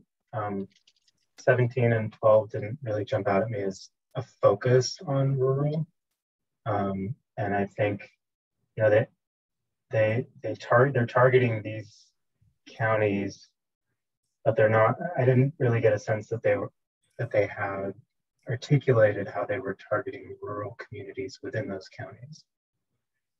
So that's why I ended up at 5. I think they're obviously they're contemplating that maybe some folks from rural communities will be assisted, but I didn't get the sense that they had articulated that they're focusing on that.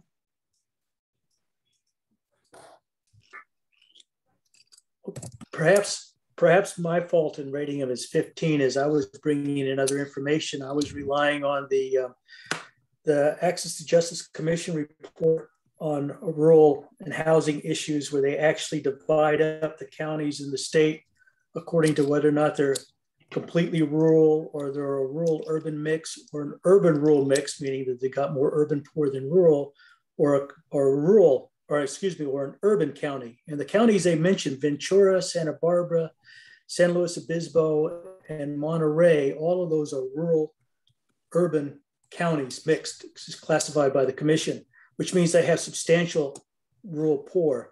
The one, Santa Cruz, is an urban rural, which means they've got more urban poor than rural poor.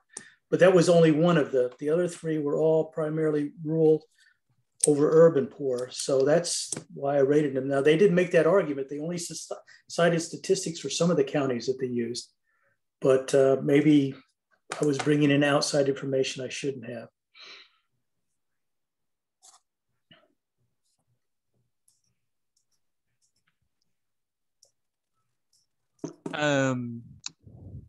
I'm thinking for staff for this one, we did meet expectations. Danielle, Dwan, do you happen to remember off the top of your heads why this wasn't an exceeds for us? On the rural? For CRLA, yeah. Yeah. We landed in the middle. Yeah, we thought that they didn't give a very detailed strategy on, and this is where like we struggled with how much do we know about bringing in from the outside. So that is a good question for the committee, because we all know CRLA does work in rural and they're the main provider there. But what they wrote for the outreach strategy was a little bit lacking, and I think that's why we gave them a 10. But I hear Jim's point about the field office. So, I mean, I think we could go to 15 also. And if the committee is amenable to us bringing that outside knowledge into kind of the review.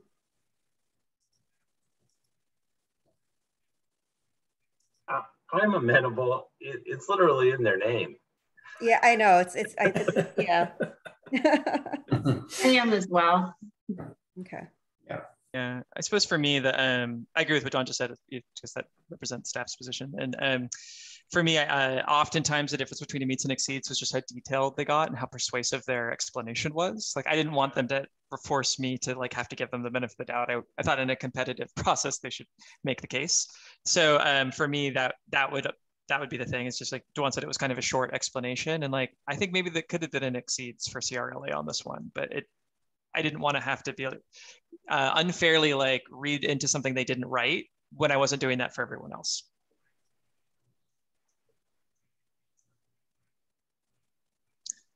Rural was actually, I think, when I was scanning the spreadsheet earlier, it's the column that seemed to be the most consensus. There was one Family Violence Law Center, Jim. Everyone, I think, gave it a 0, probably because they actually answered the question no. They're not going to focus on rural. So I don't know, Kim, you saw something special there you wanted to mention.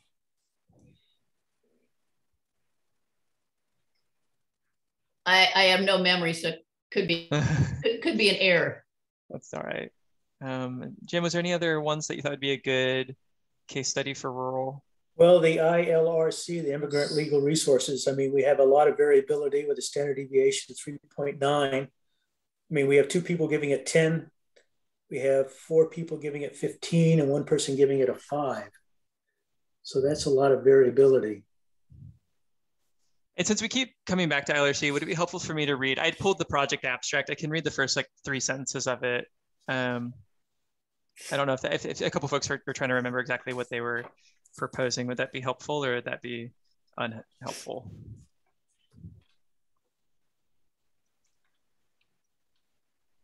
Sure. Okay. All right. Sure. So I mean, just as a refresher, since this was also the one that Jim suggested we use as like the main case study that we keep coming back to. Their first, this is their own words. This is the first couple sentences. The project will fortify the economic stability of immigrant survivors of domestic violence in the rural region of the San Joaquin Valley by facilitating their access to lawful immigration status, employment authorization, and public benefits. So it's survivors of DV, immigration, and public benefits work. It'll establish key partnerships between domestic violence shelters and immigration legal services providers in 2 regions of the San Joaquin Valley. And then the abstract goes on, but that's the first 2 sentences of it. And again, maybe I was bringing in outside information, but I do know that the rural poor of the San Joaquin Valley is some of the highest concentration of poor in the state. So, I mean, you know, you got places like Fresno that's got more rural poor than any other county in the state, even though it has a lot of urban poor. I think for me, without knowing, you know, the demographics of the geography of these counties, it's hard for me to give an exceed in some of these where they make reference to rural, and it seems, you know, that they support that. I mean, I could look up San Joaquin and see, but I felt safer just saying meet expectations because it wasn't really, I don't know the county enough. And then I wasn't able to, where many of them did say they would serve rural, but they also said that they would serve urban as well. So I was always on the fence on some of these because most of them did say urban as well. In this case, I think they just said rural, but again, I couldn't substantiate it. So I kind of played the safe route on that one.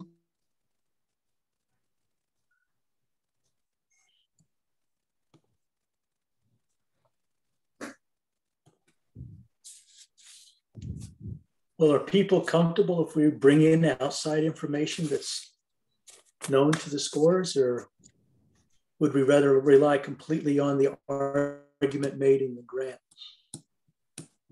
So the RFP, which was communicated to the applicants for focus on rural, does reference one source of data. I think it's the one actually, Jim, that you were just talking about. So in the RFP, it says focus on rural. Applicants should describe any focus on rural communities. The California Commission on Access to Justice, I think this is what the report you were just citing, right, recommends defining rural as areas that meet the medical service study area standard for rural or frontier. The California Office of Statewide Health Planning and Development identifies those as sub-county clusters, and it goes on, and then it references, it cites, it links to hyperlinks to a chart. And essentially goes on to explain like rural MSAs have 50,000 or fewer residents, population densities below 250. And I want to say the report also has a map of California that shades the counties along the rural, rural, urban, urban, rural, urban. So I think this study you were just talking about was provided in the materials. Yeah, Danielle, correct me if any of that was wrong. Oh no, it's not. I was changing changing topics slightly. So please continue. So the committee could decide that it does or doesn't want to take that into account, but it wouldn't be something that was like withheld from the applicants. It's like a secret factor.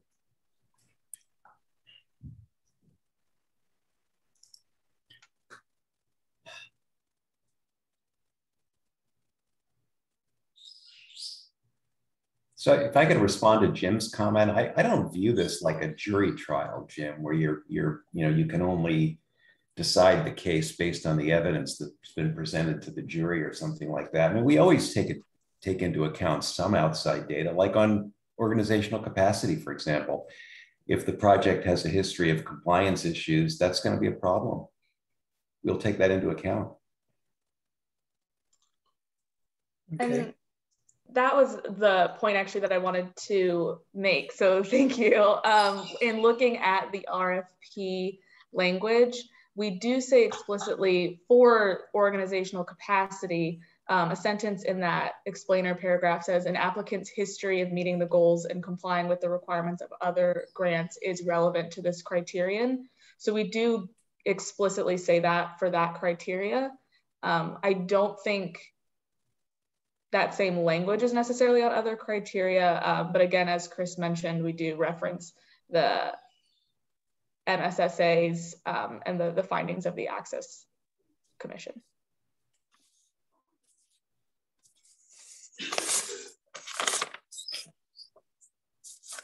Well, I'll take Eric's comments to heart that it's okay that we can bring in some of this other information.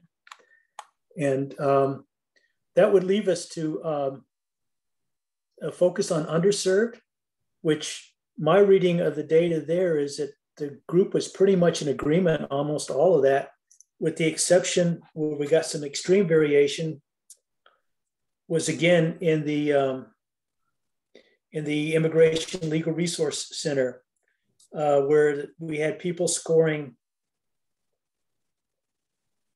5s and we had people scoring 15s. I mean, I scored it as a 10 because I thought it meets because of the focus on domestic violence survivors. I thought that was one of the category of that is a group that's well known to be problematic in terms of homeless, but that's just me having meat. How about some of the people that said exceeds? Was it because of the vulnerability of that group, or was it something else that gave it a 15? Immigrant victims of domestic violence seem like a pretty well-defined, unique group to me. So I had the same view, well-defined and particularly underserved in my view, and as I thought was articulated. And Kim, is there a reason for a 5?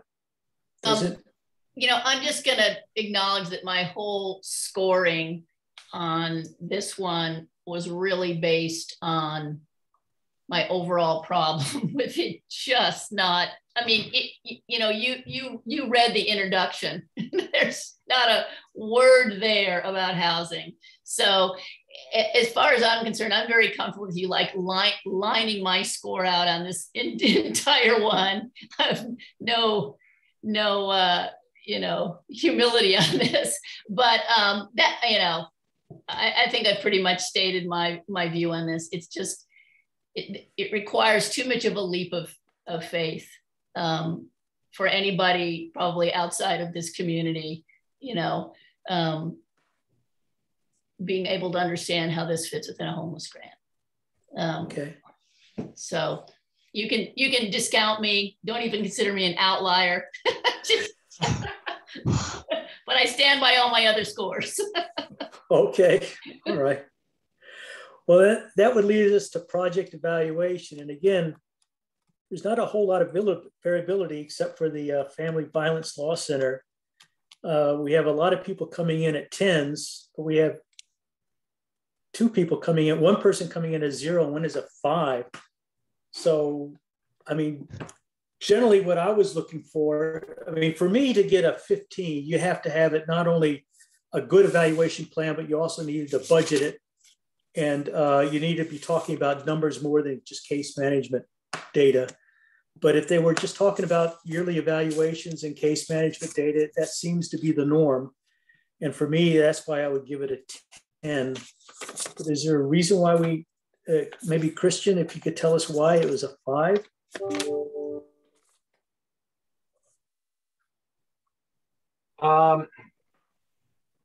I guess I'm not sure how consistent I was on this, but I think I was pretty consistent. Let me just double check.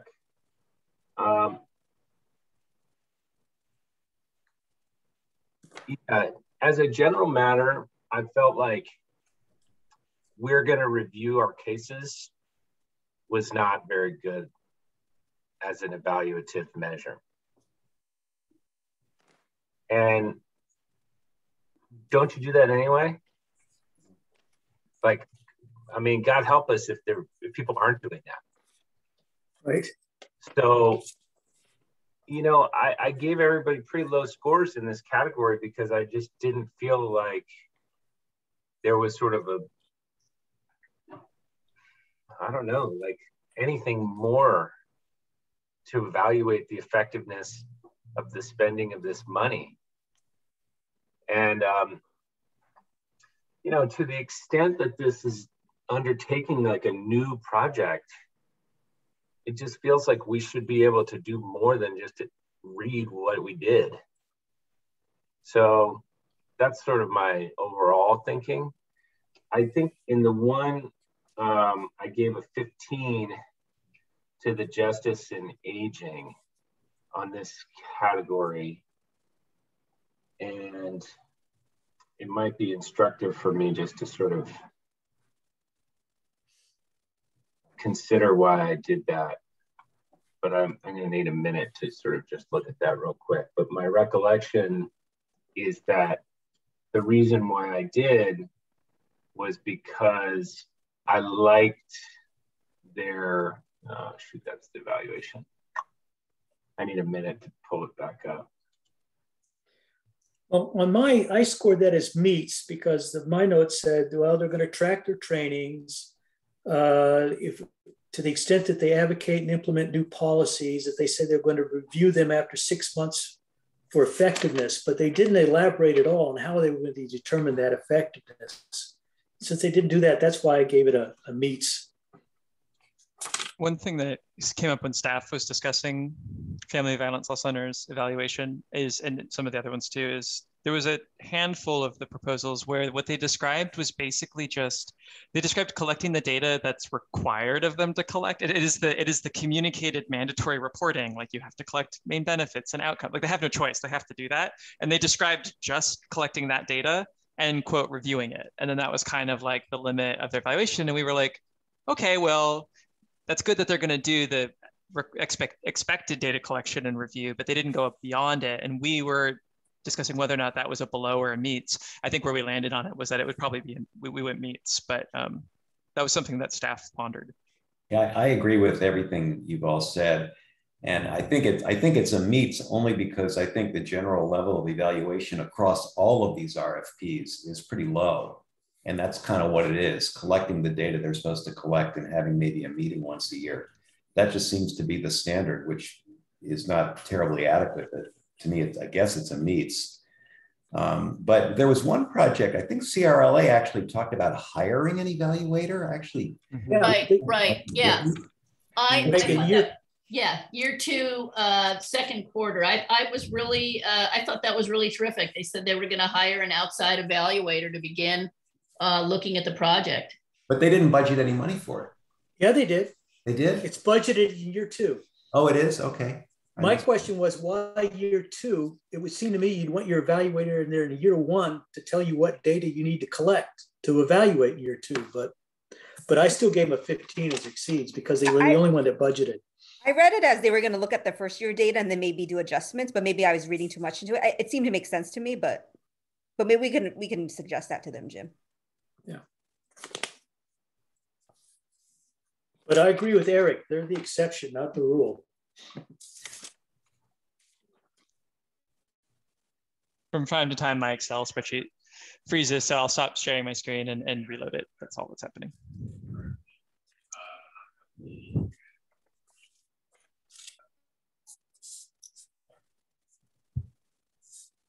Just to follow up, I'm not wedded to downgrading, although I do think like consistency across this category seems easier to some extent, given that the only sort of distinguishing factor there was, or the only distinguishing plan was CLRAs. So I don't know if other people have different opinions about that, but I'd say this seems like an area where we come to pretty broad agreement. I agree. I don't really care whether it's a 10 or a 5, but I think it should be the same since we do seem to agree in substance. Danielle, you had your hand up for a moment and then it went away. Yes, because I was debating whether or not making the point, but I will since you called on me. The floor is yours. It sounds like the commission feels like, or the committee feels like a lot of these programs are kind of on the same level and it's just a matter of whether we're ranking them a 10 or a 5. My question would be, if we give the programs that are kind of doing the bare minimum or what is required of them for evaluation, and we score those as a 10 for meeting expectations, what, if anything, would be below expectations but not addressed? Which is, I recognize a theoretical question because I don't know that we have any in this set, but could you think of a situation where it would be appropriate for us to score something as a 5 in this category?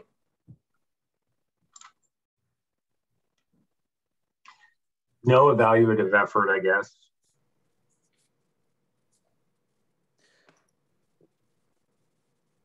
We have seen that. It's not uncommon from what I recall from the last set, so.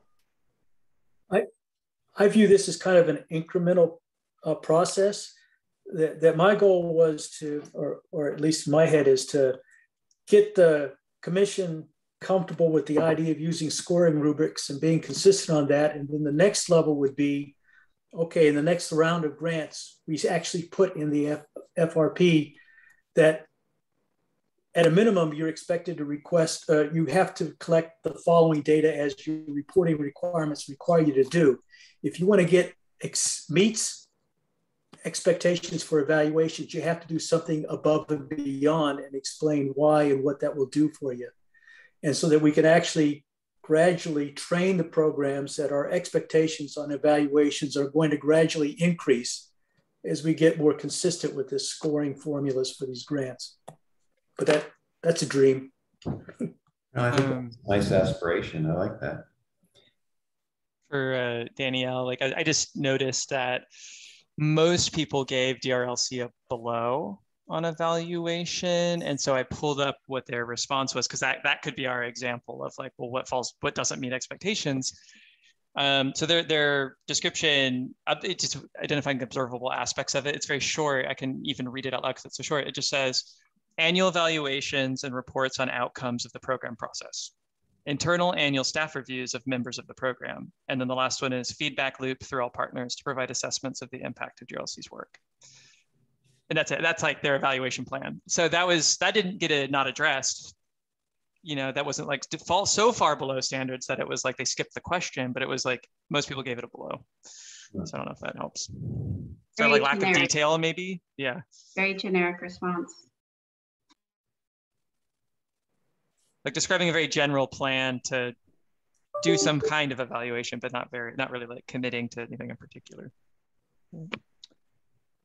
Yeah, I only gave it a meet expectations is because that's fairly typical of what we read.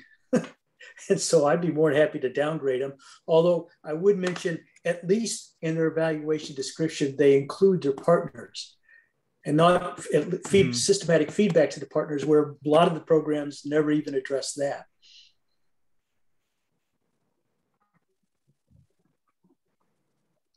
All right. So I'm putting in my notes for something for evaluation, like something that could be a meets is, it might be limited to what we just require them to collect, and that, the mandatory data collection and that they review it, that can still be a meets, but a below would be some like a particularly general description of like an intention to evaluate. Hey, Chris, how many more of these projects are there? We have 34 applications for competitive funding. So there are 29 other projects. You better drink a lot of coffee. Yeah, with the scoring team has set aside, because as a reminder, the committee decided to delegate it to the hybrid committee staff score team because of we only get 2 weeks to actually score them all and talk about them. So we've set aside, I think, 8 hours starting next week. There'll be like 4 2-hour meetings in a 2-week period. We have to get through all 3. We have to go back and rescore these 5 too, in light of today's meeting. And we'll score them ourselves, but then we're going to come together and we have to talk about every single one and try and come to a consensus on. Right. And I'd like to point out to the committee that that's how today's process is going to be different than what the scoring committee does, because the scoring committee is going to take what we've discussed today and incorporate that in terms of how we apply the rubric. Then we're going to meet and try to reach consensus, where we were not trying to reach consensus today. We were trying to get the range of input today that's important to the committee. If we don't reach consensus, those are the grants and the areas that we're going to come back to the committee as a whole on, in order to see which way the committee wants to go in order to settle the consensus issue. Have we budgeted enough time to get back to the committee and for the committee to have another one of these discussions before we actually have to make a recommendation to the commission as a whole? Or maybe we don't, right? I guess we don't have to make a recommendation to the commission as a whole. I guess it was delegated to this. No, the RFP, we have to go back to the commission. We have an ad hoc commission meeting in December for the December commission meeting. We'll vote on the committee's recommendation. And then we have a pretty lengthy meeting.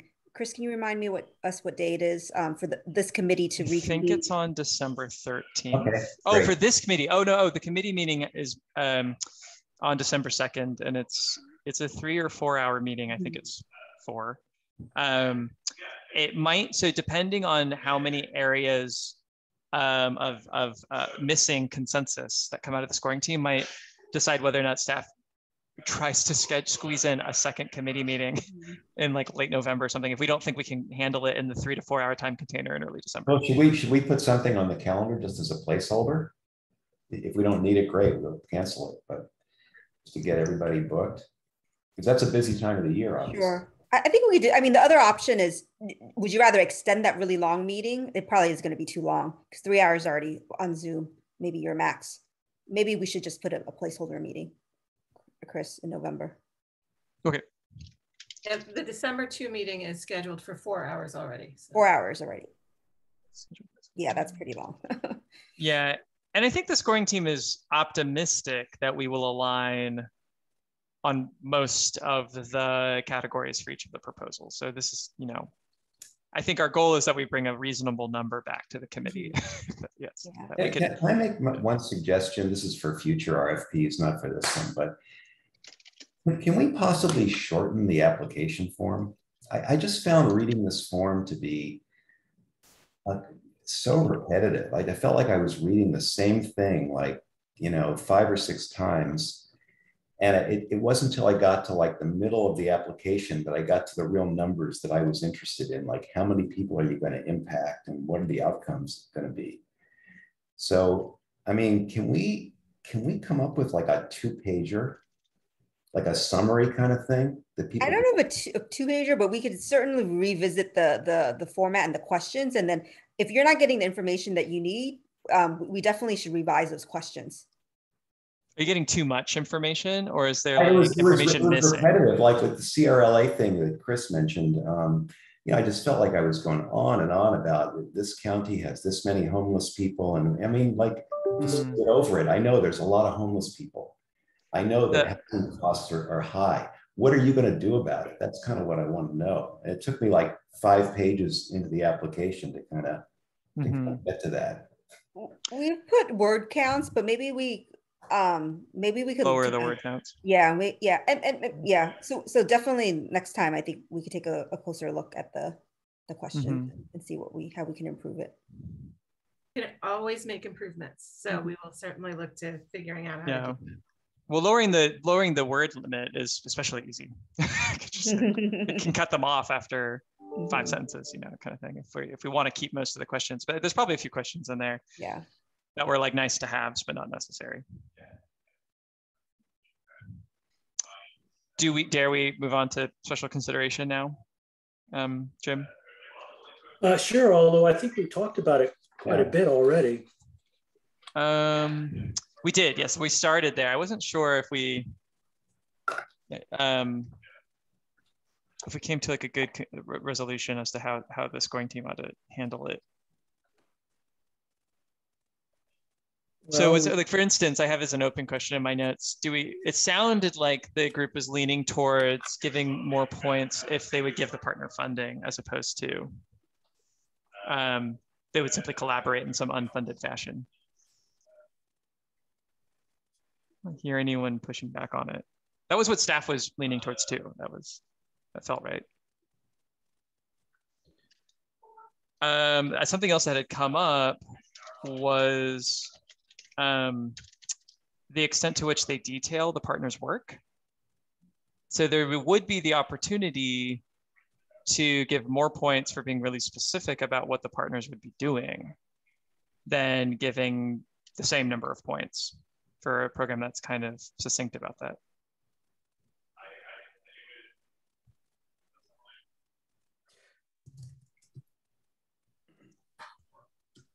I don't hear any strong opinions, but I don't know, Eric, was it you? I can't remember who at the very beginning was concerned about sort of the lack of detail around what the partners would be doing. I was, yeah. Yeah. I'm not sure that that's a special consideration. I mean, I view the partners' roles as related to just the project impact and strategies and or organizational capacity, but I don't think it's really a special consideration. I agree with that. I agree with that too. I just, you know, really wonder about this whole category, but I never liked it at all. But I don't really have any more comments on that. I mean, if we want to privilege partnerships, I guess that's fine. Wait, so Kim and Dwan, the thing you just agreed about, I want to make sure I get it for my notes. Are you saying that partnerships shouldn't be for special consideration? No, partnerships that way only in special consideration, but the specificness of it, the details of it, like more in the project impact. Yeah. Okay. So the existence of the partnerships is the special consideration, but the detail is in a different category. Right. And should there be any strength of the proposal? Should there be any consideration of whether or not the partner is also state bar funded or not?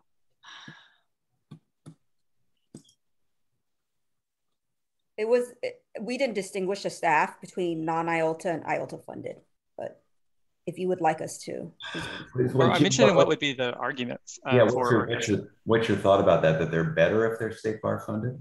No, the only reason why it made a difference to me, and again, it could be contaminated because I was on the working group during the Appendix I review, and there was some people complaining that the organizations that don't qualify as qualified legal services providers, that they're always excluded from these funds, and whether or not partners, when you bring in partners, should extra consideration be given to those partners who are not state bar funded already, like the ACLU, organizations like that normally don't qualify, but might qualify as a partner if they're doing special stuff in the area of homelessness.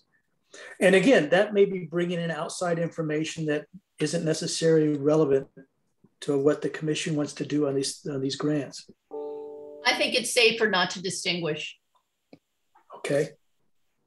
I also don't understand why you get more money or more points for having a state bar funded organization. No. You got less. You got more points if they were not state bar funded, because that's spreading the funding around to more organizations. Yeah. Okay. But I'm reading people as saying that should not be a factor. Well, now that I understand what you were saying, I tended to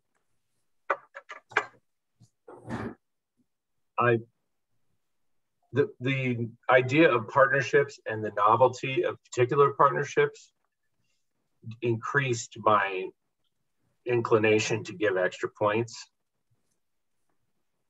But I wasn't basing it on state bar or non-state bar funding. For me, it was more, are you bringing in a strategic partner in a way that I thought was interesting or novel or whatever? I have had a tendency of really favoring community organizations that were not necessarily IOLTA, or probably weren't IOLTA, because I felt that they were often very rooted in the community and had a very strengthening role on a project.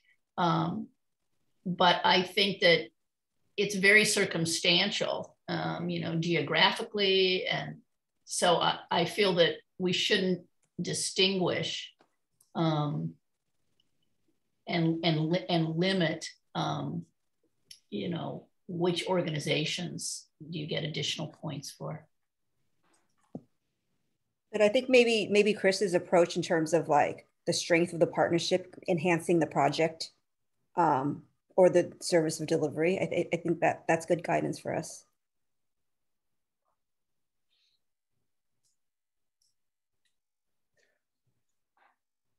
So you could give more points for like it being a particularly well thought out interactive partnership. It's not just like, oh, they're going to do this thing, we're going to do this thing, and I guess that like aligns nicely, but they're actually going to be really collaborative and build something together. Okay.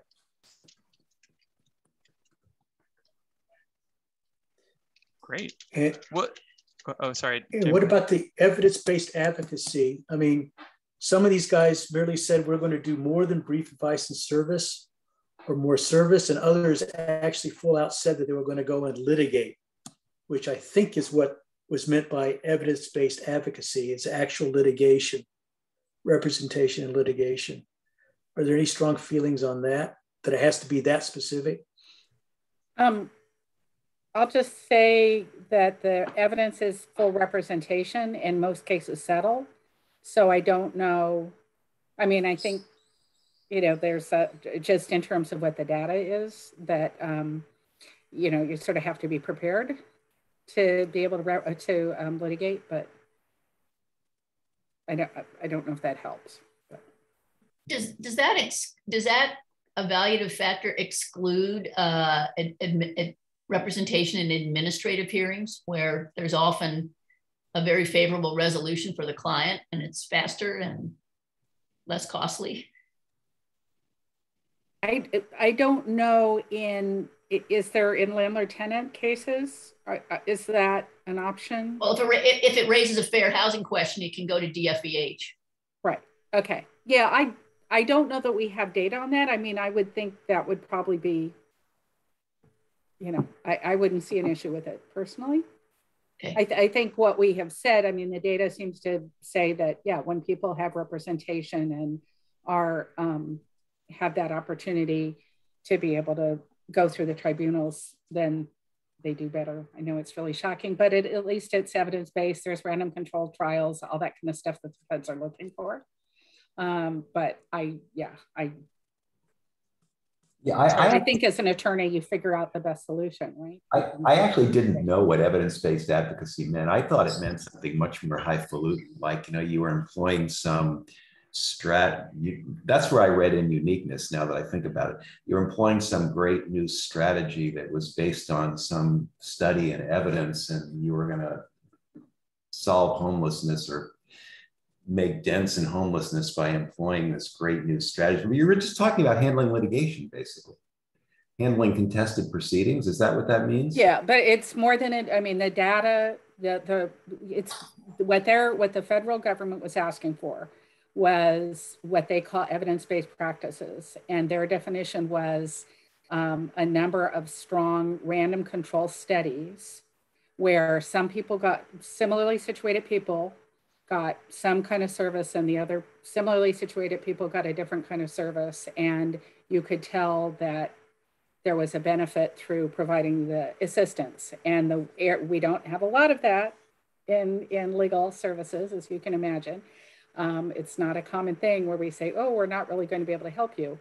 But there are 3 of those studies in landlord-tenant cases, and they do indicate that having full representation as compared to just advice and counsel is a more successful strategy. Okay, but what that means as a practical matter is you're going to handle full litigation as opposed to just doing one advice session for somebody. Yeah.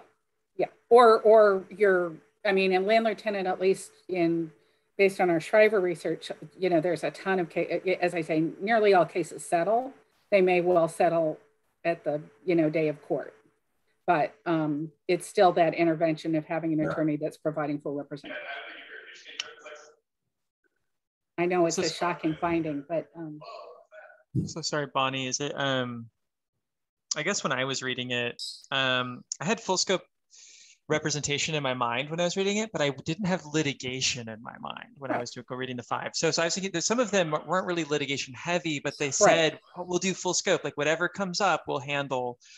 Or maybe one of them was like, you know, I can't remember, but yeah, but so in my head, I was like, okay, I think that checks that box. But do you think it really is more like representation before a judicial or administrative body, like in an adversarial process type thing, or that the studies, I mean, talk about, or is full scope just like, you know what, whatever comes up, we'll work on it. We won't limit the scope of our representation.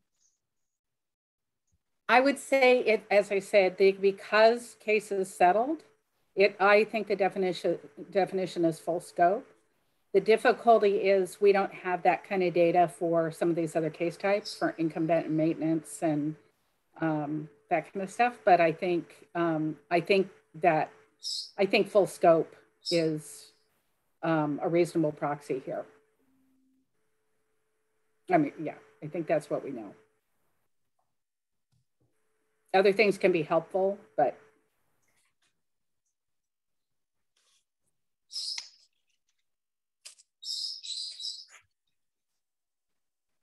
Okay, so special consideration is actually pretty specific.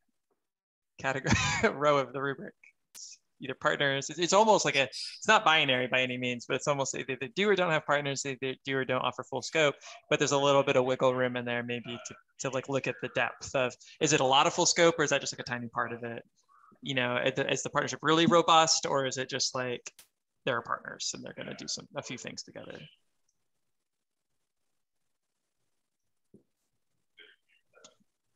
Well, we actually, I mean, we're doing so well on time. I don't know. I don't think we're gonna. This meeting was gonna go to 5. I don't think we have 2 hours left. I don't think we're gonna need that much more time. But since there is time, Jim, I don't know if you wanted to circle back on anything that was still an open question for you. No, I think we've addressed everything. I think we should just open it up for any parting words of wisdom by any of the committee members and wrap it up. You wanted robust chaos and you got it. Can I ask a question? Yeah, Christian. Yeah. So, you know, Dwan and I had this conversation the first time around, and when we did this before, there was this idea that, you know, we were not going to be solving the homelessness crisis with more eviction defense. So I guess I'm just soliciting from staff and really anybody, like, you know, to the extent that we're advocates here and not neutral evaluators, what is the move here? Because, you know, I was frankly kind of disheartened to read an eviction defense application. And this is like, just to be super clear, this is not, you know, to denigrate that work in any way. I recognize how important it is, how oversubscribed the need is. So it has nothing to do with eviction defense generally or specifically to the particular program, but just as a systemic issue, we talked about this, like, it's not how we're going to be solving any problems by keeping one person, you know, from being evicted and doing UD cases. So I just would like to hear if anybody has sort of bigger picture thoughts on this, because I'm interested. Yeah, last time we had at least one proposal that proposed some impact litigation that would be proactive to challenge, you know, kind of on a proactive basis, actions by landlords that threatened eviction, you know, maybe seeking injunctive relief and stuff like that. I didn't see anything like that here. I also didn't see any innovative use of technology in any of these proposals. So I don't know. Yeah, I agree with Chris. It didn't seem to be anything that earth-shaking here about these proposals. I mean, I wondered after reading them whether the legislature whether the state of California wouldn't have been better served by just putting all the money into the formula grants. Forget this RFP. I don't know, just my reaction. Bonnie. Well, I guess I want to talk about these funds are coming from COVID relief funds from the federal government, which are designed to deal with a really specific problem that I think many of us have been really concerned about the eviction tsunami, which is going to need, in my humble opinion, is really going to need representation. If you've had a chance to look at all the remedies, the forms, the idea that somebody is going to be able to navigate that system effectively without a lawyer is hard for me to imagine. And I'm a big proponent of self-help, as you know. So, I mean, I think it's partly what these funds were designed for with the feds and why, and they're saying they want it, you know, this evidence-based practice.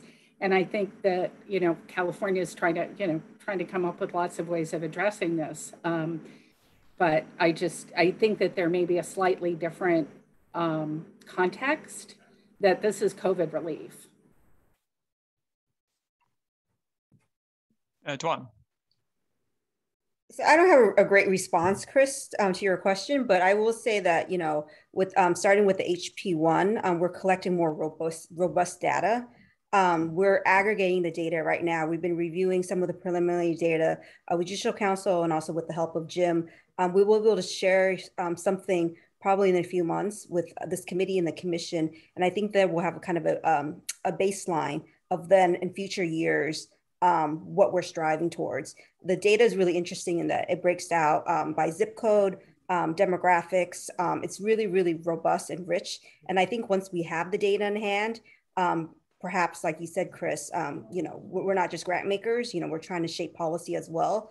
If there are things that we can recommend based on the data, that's data driven, I think that's something that's tangible that staff and this commission can do and work towards. And Christian, just my 2 bits as a sociologist, I would say the real problem is just a lack of affordable housing. If we could only increase a housing stock, especially in California, that we wouldn't have as much problems as we do today. However, we're given limited funds that are directed to a specific area by a specific organization.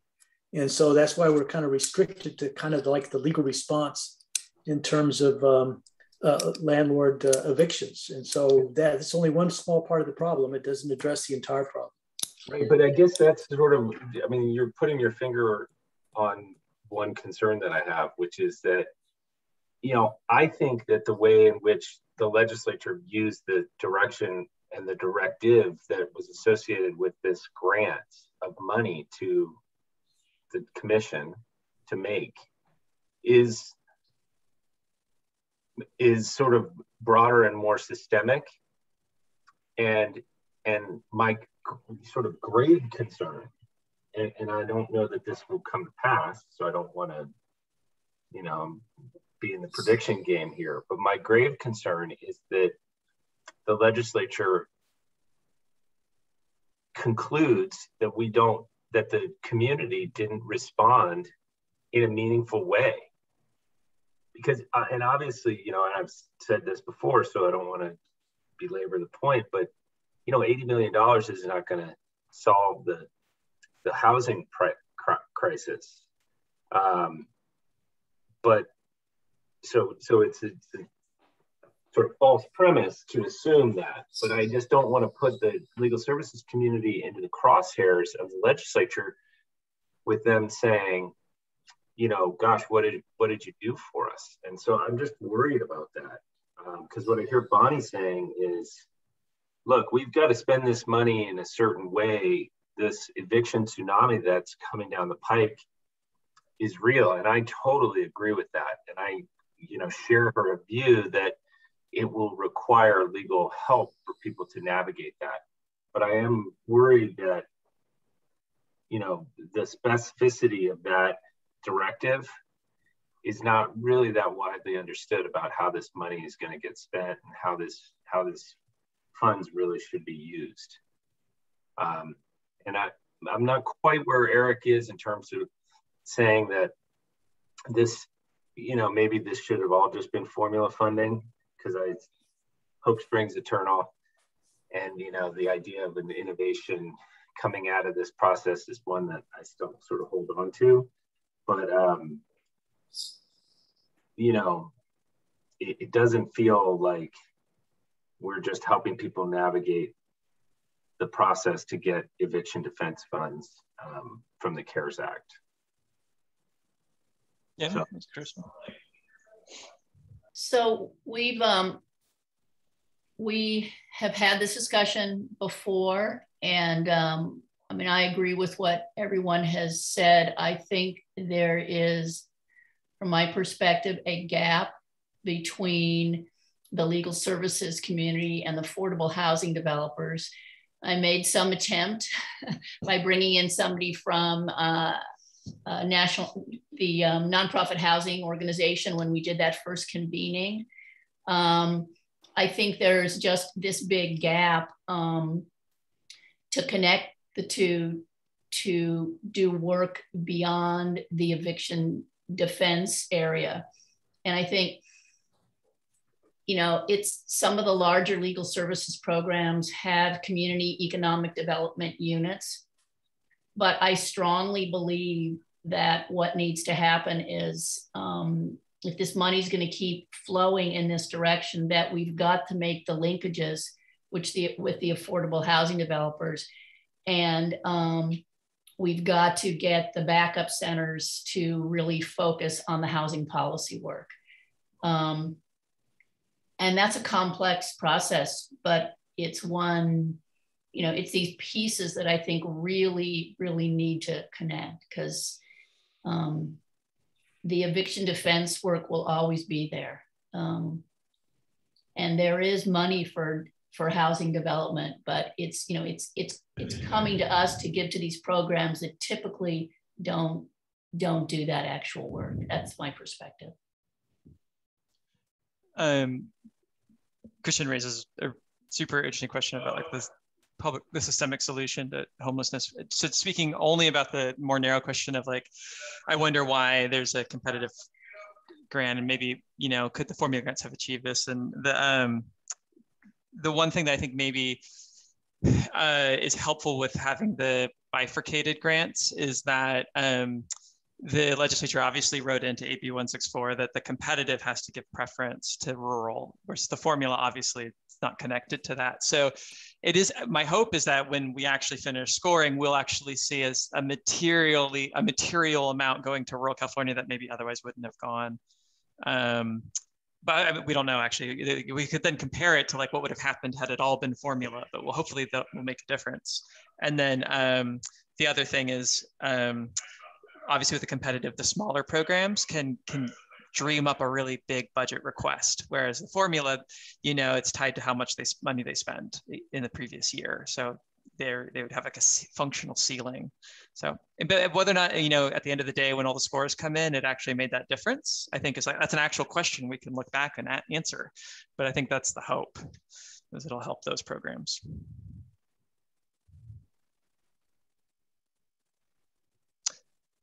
Well, we're well ahead of time. Yeah, so any other thoughts, even if it's about the scoring rubric?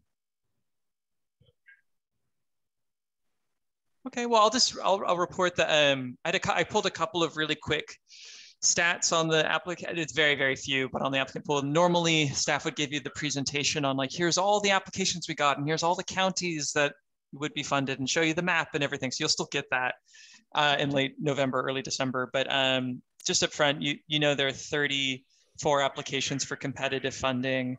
The total amount of funding available after admin fees is $19,500,000, and that's tied to the expected $80 million over 3 years of appropriations, $19,500,000. So the total ask from all 34 applications combined is $33,750,000 ish.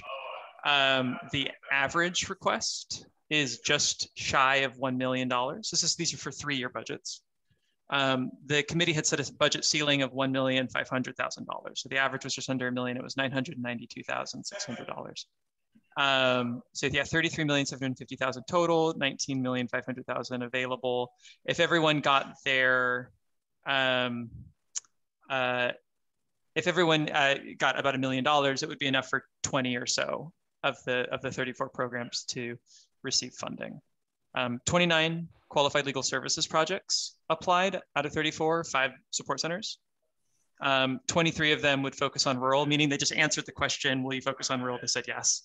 The other 11 said no. Everyone said they would serve underserved communities, unsurprisingly, but that was a yes or no question.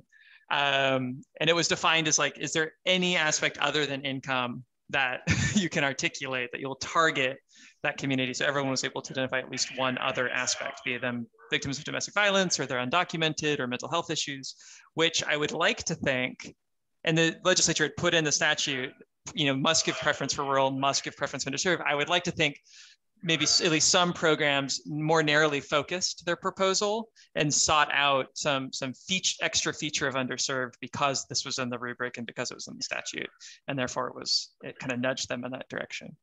But at the December meeting, we'll give you a full picture of everyone who applied and what counties, and then, you know, how it breaks down with the scores. But just to give you that heads up. So the scoring team, which is staff members Dwan Wynn, Daniel McRae, and myself, and then Jim Meeker is committee chair. is going to meet, that we've scheduled 4 2-hour-ish meetings over the next couple of weeks, so that we can finish discussing all proposals and finish scoring for ourselves, I think, mid-November.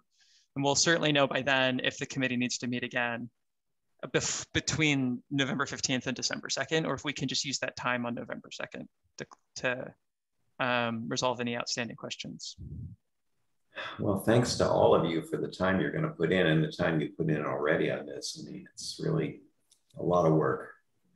It's hard enough to read the 5 of them, much less the remaining 30 or so. I mean, so. We have to go back and rescore them because we have to do it with start. I was actually a little relieved to know that. So yes, staff, thank you very much, because it took me quite some time to get through 5 of them. So certainly appreciate the work that you guys do behind the scenes. Tammy, you just have to write like a 15-page memo of your experience. That's right. Yeah, the State policy requires that we document the recommendation in a memo. So there'll also be a memo in there. It takes another 10 or 12 hours. No, we're looking forward to it. We're super excited. So Danielle, Dwan, Jim. Thank you for the meeting today. The additional guidance is really, really helpful for us. We had so many pending questions, and I just want to especially thank Jim. He's not only part of this review team, but he's been helping us analyze the HP data as well as the EF data. And we're really excited to share that to you in the next couple months. So thank you so much, Jim. Mm-hmm.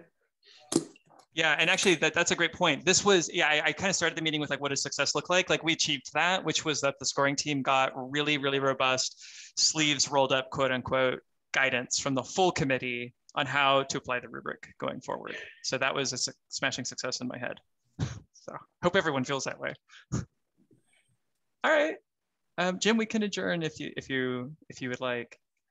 Yeah, and again, when this is all done, we need to go through a debriefing session, since we've tried it splitting amongst the committee as opposed to this particular approach, to see which way we should go in the future, which is a better way. Well, by the way, we're heading, we'll see what happens, but we're heading toward doing more or less the same thing for the Partnership Grants Committee. We'll see what the committee wants to do, but that's sort of the initial thought that at least I have as the chair with staff. So we'll look to you as leaders. Well, we'll have to compare the spreadsheets between the two committees to see who's got more agreement.